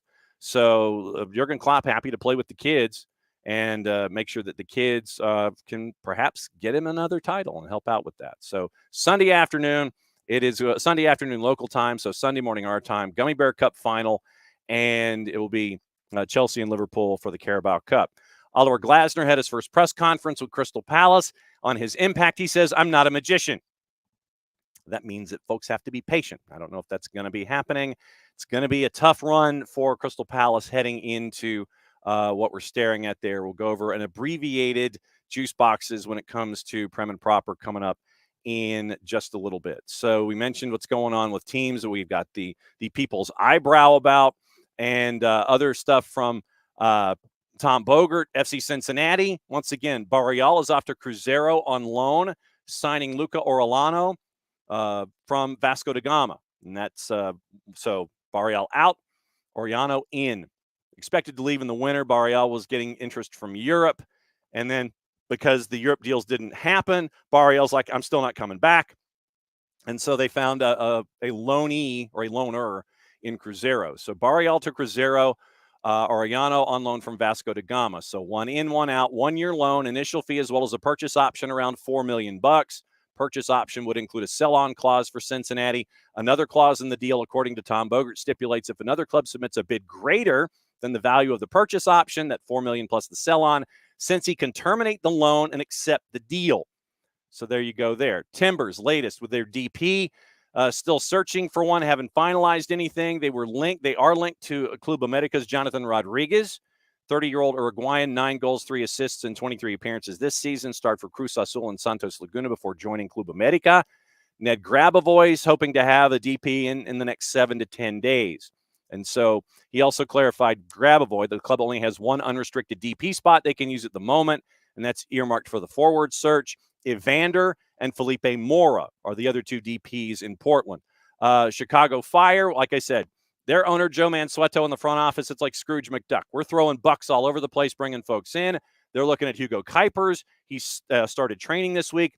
$12 million from Ghent.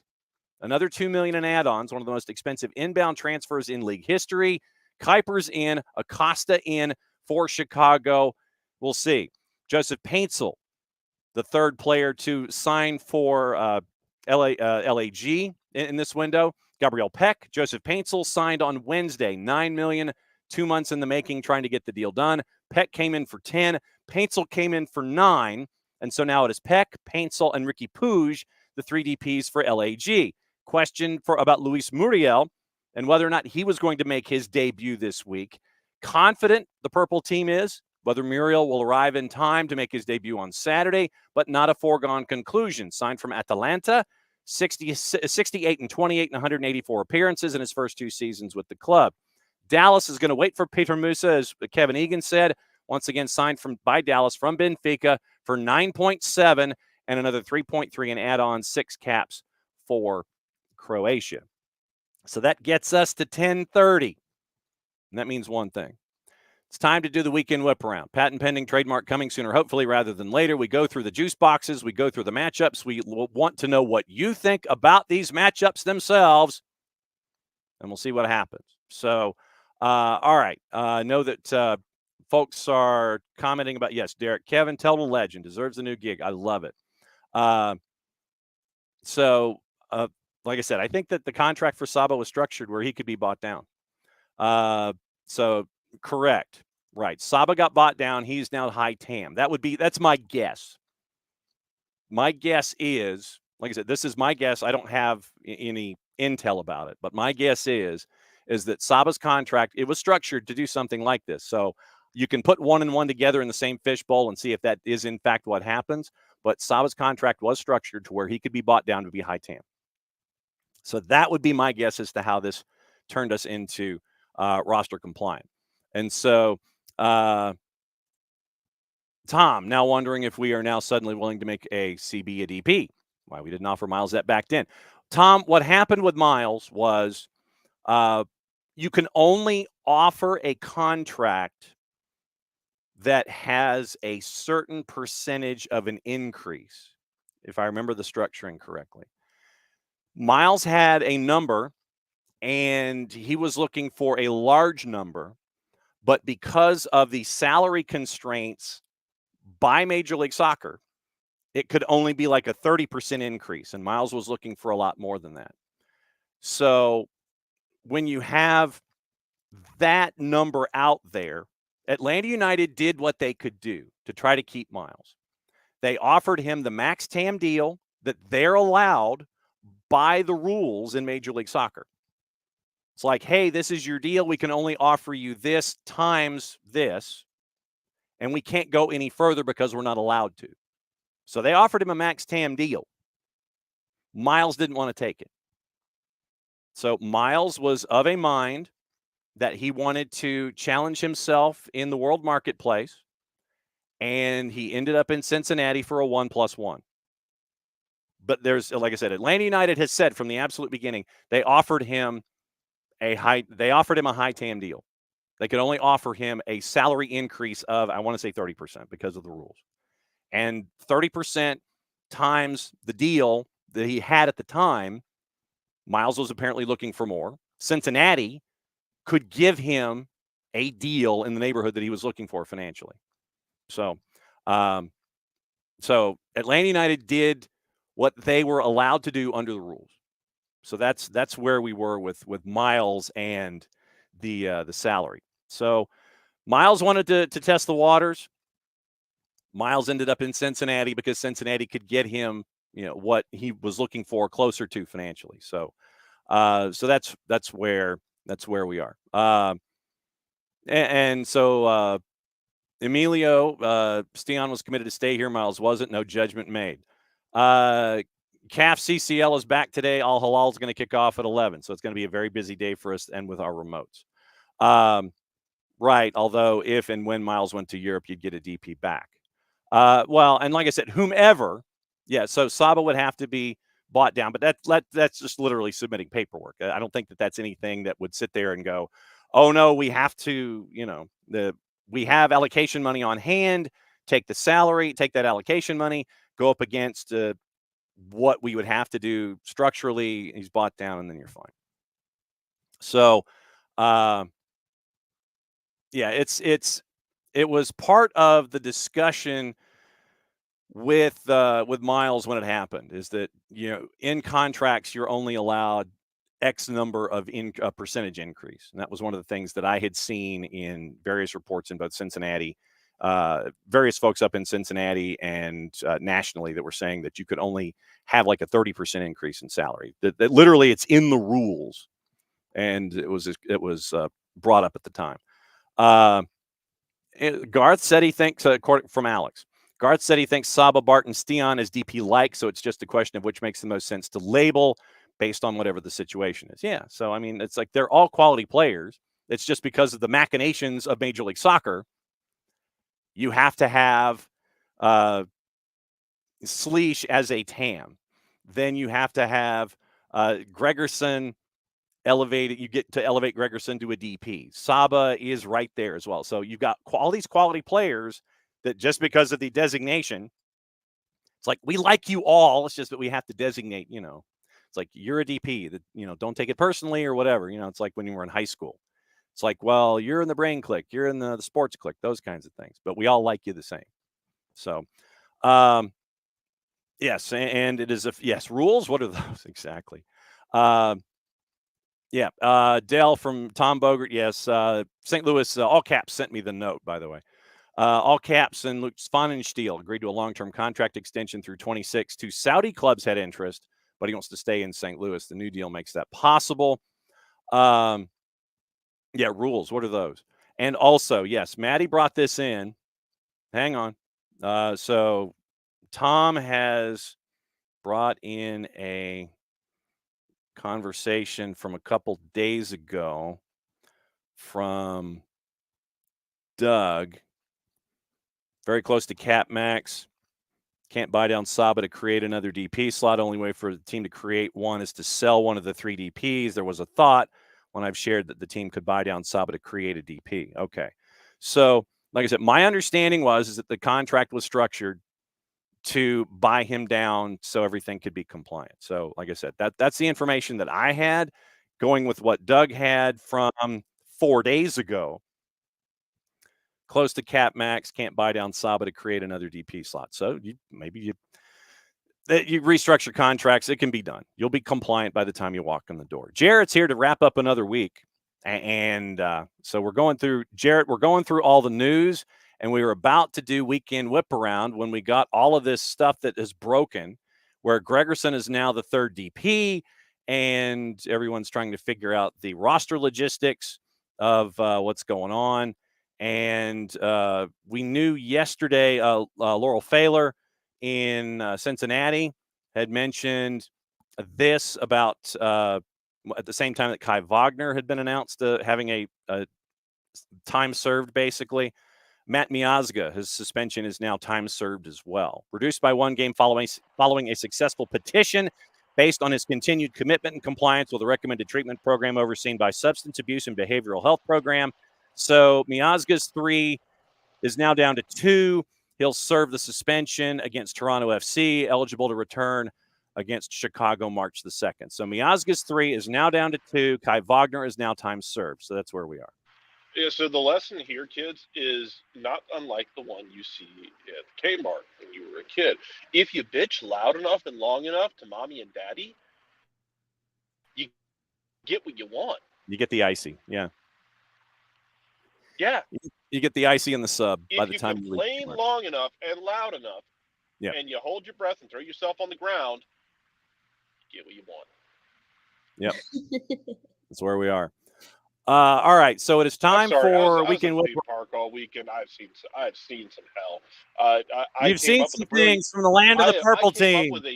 I came up with a brilliant invention at some point this week, though, where I'm going to take I'm going to modify somebody's stroller and put a combine harvester in the front of it and just take out Achilles tendons as I go through the crowd. That's awesome. All right. So we have a little under half hour. If Miazga goes into another locker room, if he goes after refs again, I don't know what you do as the baseline for that next suspension if he does it again, but it needs to be like to the full extent. Mm-hmm. Yeah. Because not only is it wrong, but he's an idiot. Yeah, there's that. We don't soften suspensions for stupidity. No. Yes, until Miazga gets suspended again, Del. Exactly. All right, weekend Whiparound, and our friends at Major League Soccer, traditionally, you know how we like to have the fun facts? We're a little slow on the fun facts. The league has not put out all of our fun facts when it comes to the review. All right, I hate watch RSL dick trip their way through 90 minutes in the box against Miami this week. So yeah, whatever. Yes. Fun so facts, who cares? Yeah. We don't have fun facts. We have replacement refs. God only knows how this is going to go. It's very interesting watching a lot of people who were ready to burn most of our officials in a giant wicker man. Mm-hmm. We'll be interested to see how they deal with whatever the hell's about to happen. Yep. All right. So here we go. All right. So we'll save Atlanta and Columbus for last. 4:45 Eastern time. LAFC and Seattle. This one is on the free TV side of things. This is part of Big FOX's reveal for the year. It's on Season Pass, Apple TV, and Fox on the free side at BMO Stadium at 4:45. So it is the Super Hyper Mega pregame show. We get to LAFC and Seattle. Juice boxes in this one, according to our friends in the Composite Odds portal. LAFC is at a -145. Your draw is a +279. Seattle a +393. Maddie, go. Ooh, I like this one. I like it because they're both two big powerhouse clubs, and especially just starting out. Like they each of them like have such a big thing. I mean, kind of like what Kevin was talking about earlier. Like, like they could be the front runners for, the supporter shield and even possibly the MLS Cup. I think it's pretty cool. I think starting out on a bang like that is going to be a lot of fun. So I'm very excited. All right, so who you picking? Oh, it's at LAFC. LA. Oh, I'm going to Seattle. Okay, so she's going with the +393. Jarrett, go. LAFC has like 15 players on roster, but one of them is Dennis Boyanga. So give me LAFC. At a -145. All right, 7:30 begins Kevin's sojourn in MLS 360. Charlotte and NYC. Charlotte is a +127 at home against NYC. The draw is a +245. NYC on the road is a +206. Jess and Willie P on the call on radio on WFNZ. Maddie, go. This, I honestly don't know about this one because I've made it abundantly clear. I'm not a huge fan of NYCFC. They're not my favorite team to watch, so I will always root against them. But I honestly don't know how Charlotte is going to perform. I'm excited to see what they do. I think from last season and going to this season, I think they'll have a better chance. But it's hard. I'm going to go NYCFC, even though I don't like them. I think they're going to win this one. I think Charlotte's got more issues, and we'll see that at least coming out of the blocks with Dean Smith. Jarrett, what do you think? Charlotte will be fine in the long run. I think it's going to take them some time to get there, though. So give me NYC in this one. All right, NYC on the road. Also at 7:30, DC and the Revs at Audi. DC is a -104. Draws a +271. The Revs are a +256 on the road. Maddie, go. Yeah, I'm going New England with this one. I haven't seen much of any sort of thing with DC this entire offseason. Like, I really, of all the news I've been hearing, I haven't heard a single thing from DC, so I have no idea what to expect from that side. I don't know what moves was made. Just with that, I mean, I think New England's going to take it. So this is on the free side of Apple TV. Charlotte and NYC's on MLS Season Pass. So free side of Apple TV, DC and New England. Jarrett, what do you think? New England. No real surprise there. Also on the free side of Apple TV, it is Orlando, the purple team, hosting Montreal. Orlando a -161, draws a +308. Montreal is a +407. Maddie, go. Oh my God, Orlando gets to see their favorite person ever in Joseph Martinez once again. Listen, I think it's going to be funny. I think it's going to be interesting too. I think Kevin brought up a good point, at least with Montreal. They have a lot of like hidden sort of gems, I would say. I think they have that stacked up, but I don't know. Orlando might be a problem this year. So I'm going to go Orlando. I think so. Jarrett? Orlando. Yeah, no real surprise. The other match at 7:30, Philadelphia in Chester hosting Chicago Fire. And Scrooge McDuck FC on the road is a +394. Your draw is a +308. Philadelphia at home is a -156. Maddie, go. It's going to be Philly. As much as I hate to say it, it's going to be Philly. Jarrett? Yeah, Philly. 8:30. 4 more matches for Kevin and the crew. Kevin, BWP, Sasha, and Kalen Kyle get to watch Austin and Minnesota United. Austin, a -106, draws a +285. Minnesota United on the road without a head coach is a +254. Maddie, go. Listen, I mean, Minnesota might not have a head coach, but they have a really pretty jersey. So I'm going Austin. All right. So, Jarrett, what about it? The jersey would be so much better if you just put the Wolves howling on it like you got at every roadside stop. Minnesota loses. Yes, Minnesota loses. That's what I'm thinking. It's going to be a long year, and even when the substitute teacher is finally relieved of duty and Eric Ramsey probably shows up after the Manchester Derby, we'll see what happens there. FC Dallas and San Jose. Kevin was concerned about your Quakes, Jarrett. FC Dallas a plus 108. Draws a plus 241. San Jose is a plus 254. Maddie, go.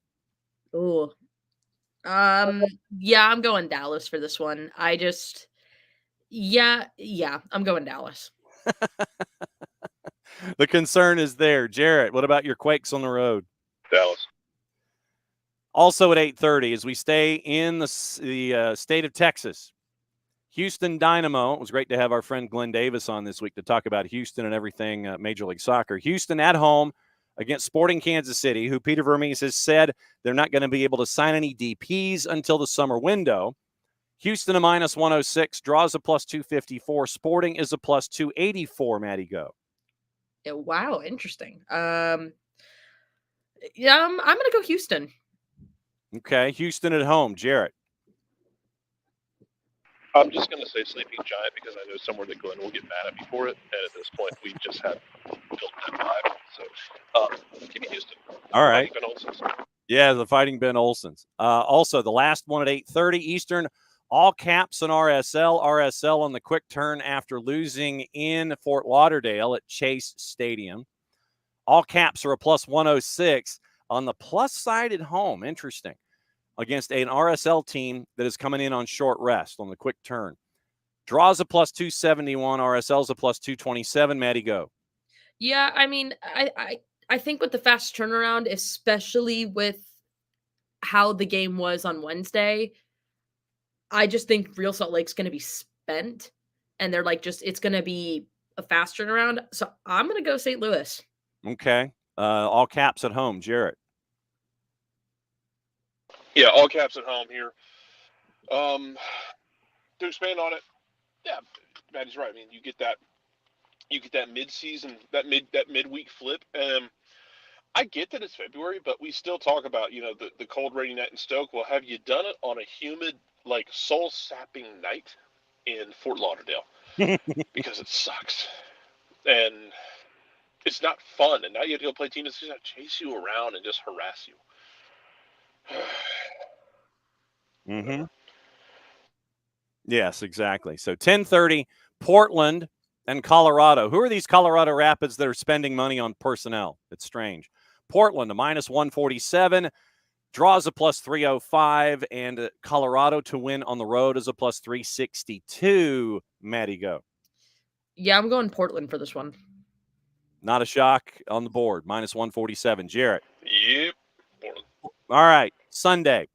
2:30, and by the way, just to recap where things are, for those of you that have Apple TV, Columbus, Atlanta's on Season Pass. LAFC in Seattle is also on Big FOX in addition to Season Pass. Charlotte, NYC on Season Pass.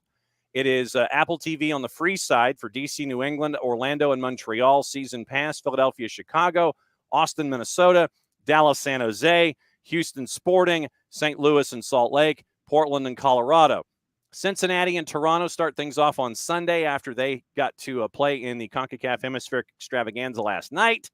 They're at home, 2:30, free side of Apple TV and Season Pass, taking on Toronto. Shocking no one, FC Cincinnati is a minus 256. Draw is a plus 400, basically.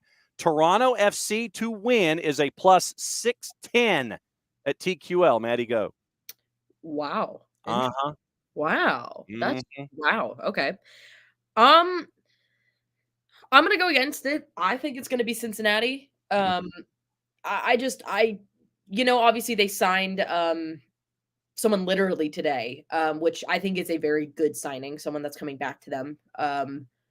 But I think it's still going to take a second for them to get something under their belt. I think Cincinnati has a better foundation right now. Right. So I think it's going to be Cincinnati. Okay, no real shock at the big minus number. Jarrett, John Herdman, hot seat, go. I mean, let's give him a minute first, yeah. Oh, come on. Games. Come on. We gave Chris Armas 5 games. Let's be angry and trendy and sit there and put folks on the hot seat before the season If we're starts. going to be angry and trendy, then we have to do it at Josh Wolf because everyone's decided he's the next one to get fired. Yeah, no kidding. So no real shock that we are in line with what we're staring at involving FC Cincinnati. All right, 5 o'clock, Nashville and Red Bulls. This one interesting. Nashville coming off once again a 3-0 win over Mocha FC and in the Dominican Republic and getting ready for that second leg, which they probably can rotate their side in on Wednesday. Nashville at home at Geodis, a plus 142. Draws a plus 217, and Red Bulls are a plus 202. So Nashville favored on the plus side, though. Maddie, what say you? I'm excited for this game. I think it's going to be so fun. I think because just of the way both of these sides play, I think it's going to be a like gritty, fun game to watch. With that being said, just because I think of that home field advantage, I think it's going to go to Nashville. All right, Nashville to plus 142. Jarrett, what do you think? Nashville, nothing about it is enjoyable. We've gone over this before. I gave my manifesto on this when we were in Athens freezing our asses off. Mm-hmm. The question for Nashville is Sam Surridge going to miss significant time? Because if so, they only have like one other striker on that roster. Yeah. And you have to have somebody to help Hani Mukhtar carry that load. Because they're already so Hani Mukhtar dependent, you have to have someone help him. Now, does that mean if he's out that Hani can't carry it for a couple of weeks? Absolutely he can. He's that good. Yes. But at a certain point, you have to have somebody help him. He will eventually crack. Just like it's the philosophy of like if you ever, I don't know if y'all ever watched like the Metrics World's Strongest Man in like the late 90s, early 2000s. Absolutely. Like the classic ESPN programming. Oh, ESPN2 absolutely. programming. It's kind of like this idea of when they would do a grip contest, like they would do like hanging over water where you'd have to hang. Like just because you can do it doesn't mean you can do it forever. Correct. Hani can carry that team, but I don't think he can do it forever. No, absolutely not. So that's what we're staring at. But I think right now, and Forsberg will be an interesting watch on his first match in Major League Soccer. All right. LAG and Messi and friends, after playing in the midweek, Messi and friends get to travel from one end of the world to the other to take on their friends at LAG. Will Paintsel be involved playing, having signed just a day ago? Don't know. 10:30 Eastern time, 20:30 is 8:30. Sorry, 8:30 Eastern time. LA Galaxy and Messi and friends. And this one, LAG is a plus 161. Your draw is a plus 295. And Messi and friends on the road is a plus 136. Maddie, go. Geez. Mm-hmm. I don't even know. I think I'm like trying to think just at least from performance of last year. LA Galaxy was not the best. No, that we're not. Not at all. Mm-mm. I do think that Messi and friends are going to win this one. Even though they are tired and we're probably not going to see Suarez at all because he's going to be icing his knees. But I think it's going to go to Messi and friends. All right. So Messi and friends, that's what Maddie thinks. Jarrett, what do you think? You need this new look Galaxy. Let's get weird with it because I would love nothing more than like this new look Galaxy to come out of the blocks like 4 for 4, like like 12 points from 4 games kind of thing, just to get everybody hyped up. Also Miami's legs are not going to exist at a certain point this year. Suarez can't keep doing this. No. He's going to need to rest. Messi, more so than Hani Mukhtar, can carry this, but even he can't carry it forever. Also, eventually, the same thing we talked about last year with Miami in Leagues Cup, where like where teams were like comically inept in front of the goal. RSL was comically inept in front of goal, including Chicho Arango deciding to flail on the ground and throw himself looking for a PK instead of keeping his feet for a tap-in goal that would have tied the game. Like an idiot.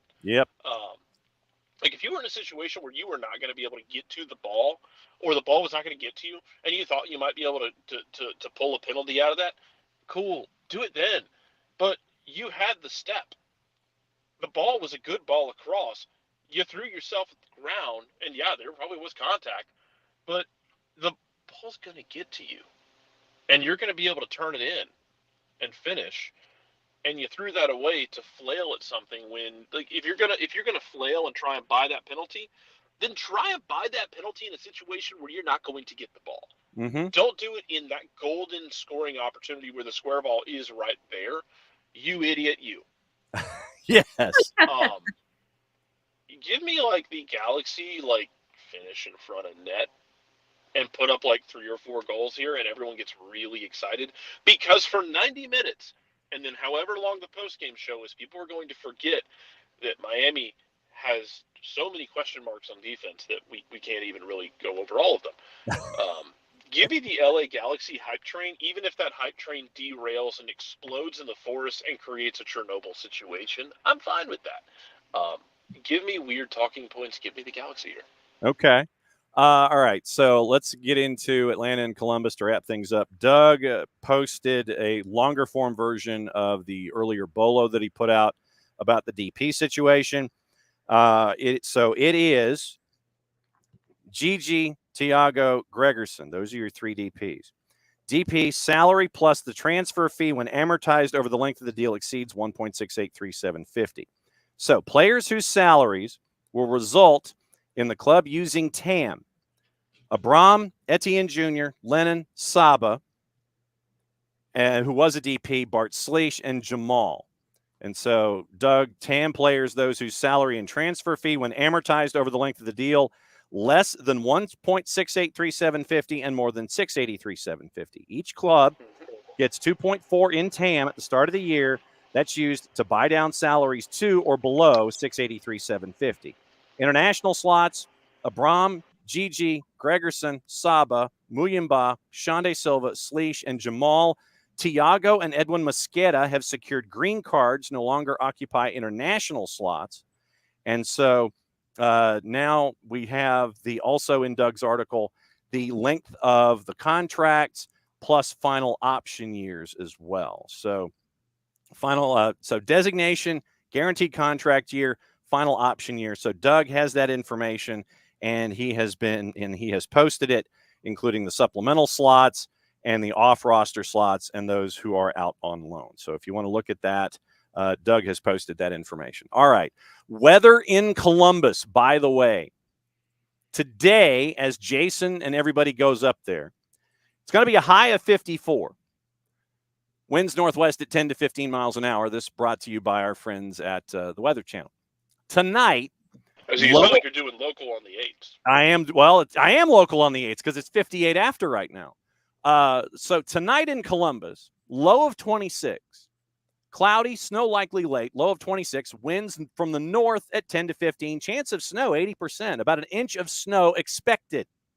So tomorrow, forecast: Saturday, a high of 36. Snow during the morning, clearing skies and sunshine in the afternoon. Winds 10 to 15 miles an hour. Chance of snow, 70%. So a high of 36. It'll be in the quote-unquote heat of the day, but there will be clearing of it, an inch of snow off the ground at lower.com field in beautiful, bustling downtown Columbus, Ohio. I would probably say this might be an orange ball alert, and it also might be take the under. The numbers from our friends at Odds Portal and the Composite: Crew a minus 164, draws a plus 348, Atlanta United plus 372. Maddie, not just your selection. You don't have to give a selection if you don't want, but what are you looking for in this match from Atlanta United going up against the defending champs? Ooh, I mean, I think I'm just excited to see the team as a whole. In preseason, we got to see glimpses of that full team. Obviously, it was time constraints. We only saw it for 45 minutes. I'm excited to see what this team can do with that full 11 on the field.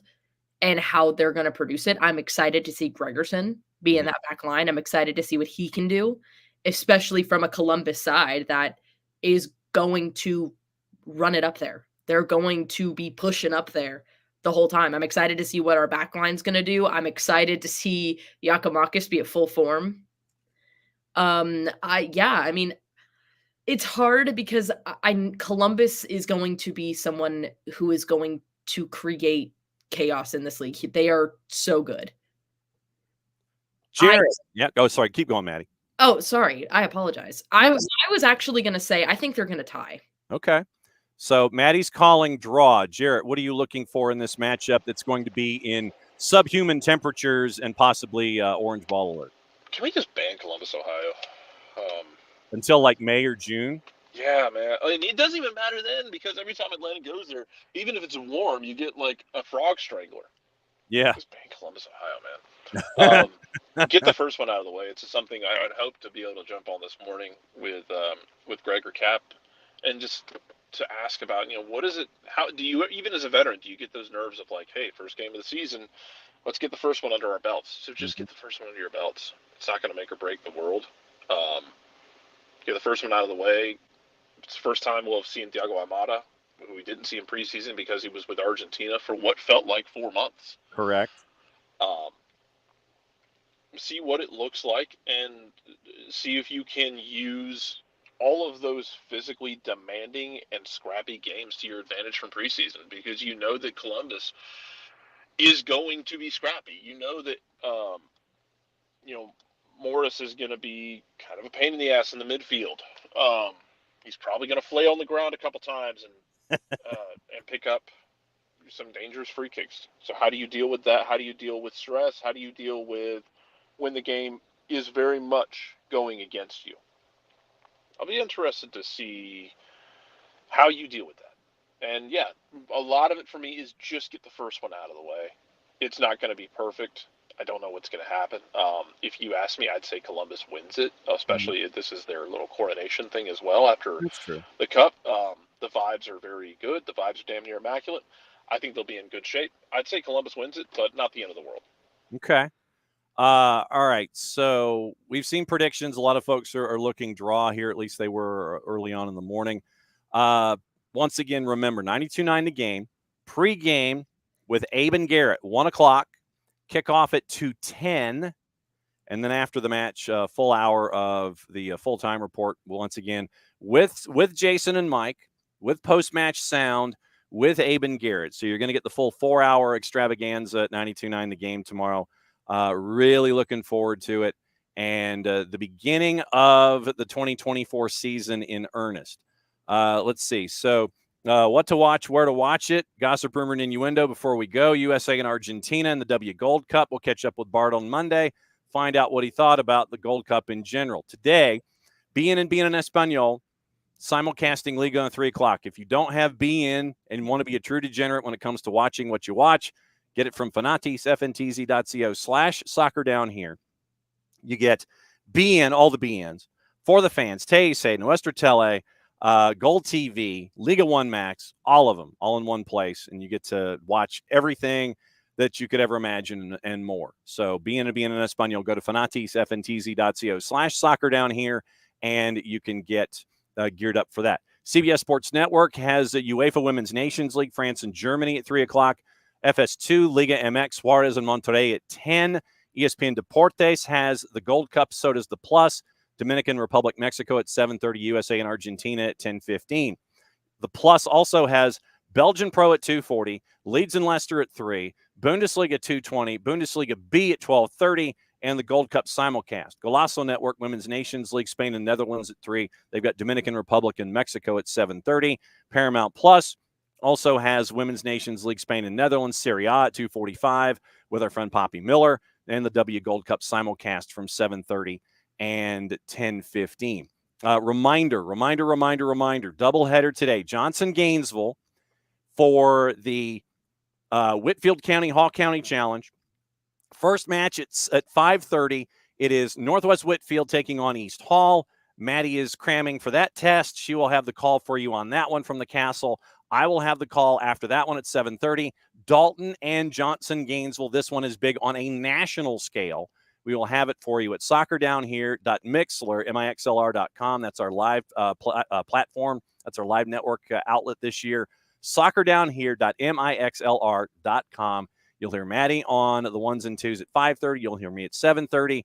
And hopefully we'll be recovered in time to watch Atlanta United at 2 o'clock on Saturday afternoon. Quick run through Prim and Proper's juice box numbers. 6 matches on Saturday, 1 on Sunday, 1 on Monday because of the Gummy Bear Cup final. Villa favored big at home against Nottingham Forest. 4 matches at 10 o'clock. Brighton favored at home against Everton at a -118.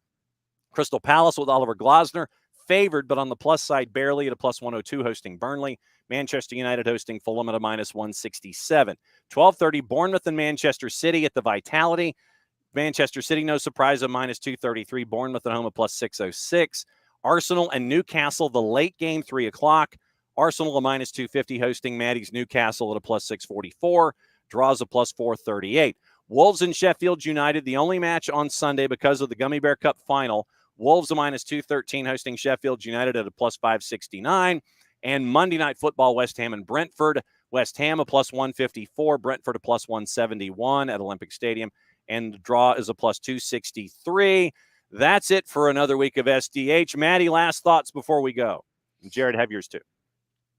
Well, I'm gonna mentally prepare myself for Newcastle to lose tomorrow. So I'm just going ahead and getting that under my belt because, yeah, I'm just, if I prepare myself, then it doesn't hurt my heart. Okay. So that's how it goes. Very excited for MLS season. I'm excited to kick it off. It's going to be a lot of fun. And if you guys want some U.S. women's national team coverage, later on today, an episode will be coming out cruising through U.S. women's national team with me and Bart. We go over everything with Dominican Republic, that last game over there. And then we also have everything going on leading up into the game tonight. So make sure y'all be on eyes and ears when that comes out later today. Yep, and Fabian Scher, according to Dell with a question, ahead of the Arsenal match, looks like he'll be fine for the trip to Arsenal. They had been feared that he had an injury with the 2-2 draw against Bournemouth. He twisted his wrist attempting to block a shot in stoppage time. Apparently, he'll be okay. Hope that Isak and Willock also available for selection. Craig Hope revealing both took part in training on Tuesday. Pope, Joe Ellington, Callum Wilson out with longer-term injuries. Cher is okay. Isak, Willock in contention. Anderson and Target expected back in training soon. So you might be trimming the all-injured 11 and trimming those numbers for Newcastle getting ready. Jarrett, last thoughts before we head into match week 1 in full. Match week 1 is always exhausting because we're always going to overreact even more so to match week 1 than we did in preseason. It's going to be okay. We'll see what happens. Minnesota gets their manager in 2 weeks.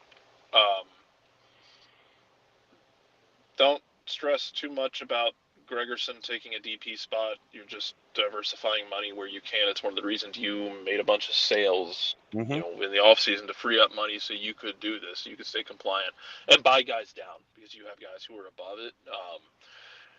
You could have just as easily have bought down Schliess's money or, Saba's or, Gregerson's money left Saba as the DP. It's just who you happen to leave there. Don't lose sleep over it. It's fine. It's whatever. You could have bought down 2 of 3 in a combination of Gregerson, Schliess, and Saba, and the one that you couldn't buy down would be the third DP, and that turned out to be Gregerson. Yeah, and it's almost not worth thinking about. So Messi and friends. Once again, Messi and friends' issues are not the DP. Their issues are cap. Period. Their issues are the rest of that roster. Yeah. Like being possibly not good enough, and Tata might have to murder somebody. Well, I think that if we're gonna get mad at somebody for the way they're doing money, go get mad at the way the LA Angels did the Ohtani deal. Like if we're gonna get mad about somebody doing weird cap shit, go get mad about the way that the Dodgers have kicked the can down the road. With Ohtani, the man's going to be getting paid money when Chernobyl's habitable again. We're going to be able to dig up Marie Curie's body and actually be able to look at it without dying of radiation poisoning by the time his payments are done. Why you want to bring up the Angels on this show? Why you want to do that to a man? Go Braves. As the resident Angels fan, that's what Jarrett does. Jarrett takes the screw top and he just kind of sits there and jabs it right in my. Somehow you're still paying for the sins of 2002, and it's not really. It doesn't make sense. No, but once again, it's Artie Moreno and the Angels, and we'll be paying Albert Pujols his ambassador status until I think the year 22-14. So I think we'll be in good shape. Once again, enjoy the weekend, everybody. Tonight, it's the SDH matches of the week from Johnson Gainesville. Really looking forward to those two boys matches at 5:30 and 7:30. And then tomorrow, it is Major League Soccer from wall to wall. Enjoy it. We'll talk about it on Reaction Monday. We've got the whole first hour. We've got Abe and Garrett coming in early. Bart will come in at 10 o'clock to talk about W League and things. And then we'll do Prem and Proper, the review. We'll talk about all of those things. And I think Tom knocking out a lot of letters when it came to the cap. Blank you MLS, simplify this ish. Yeah, I mean, we'd love to get there one day. Yeah. Instead of building rules upon rules, just simplify it. But Yes. Easier said than done, unfortunately for them. Plus the access that's involved. All right, we'll see it. We'll see at 5:30 from Johnson Gainesville. Thanks again for another great week here in SDH. All the guests to get you ready for match week 1. Fantastic having all of them here. All the 1v1s that are on the network. All the conversations we've had all week. We'll release those notifications all over the weekend. If you missed something, we'll catch you back up on those. Enjoy the games. We back at it on Monday for a Reaction Monday over, under, or on par. Mucha Platiel, play it safe. And since it's the end of the show, that means that I get to do this. We'll be back at it 5:30 this afternoon live. SDH, Monday morning, 9:05. See you then.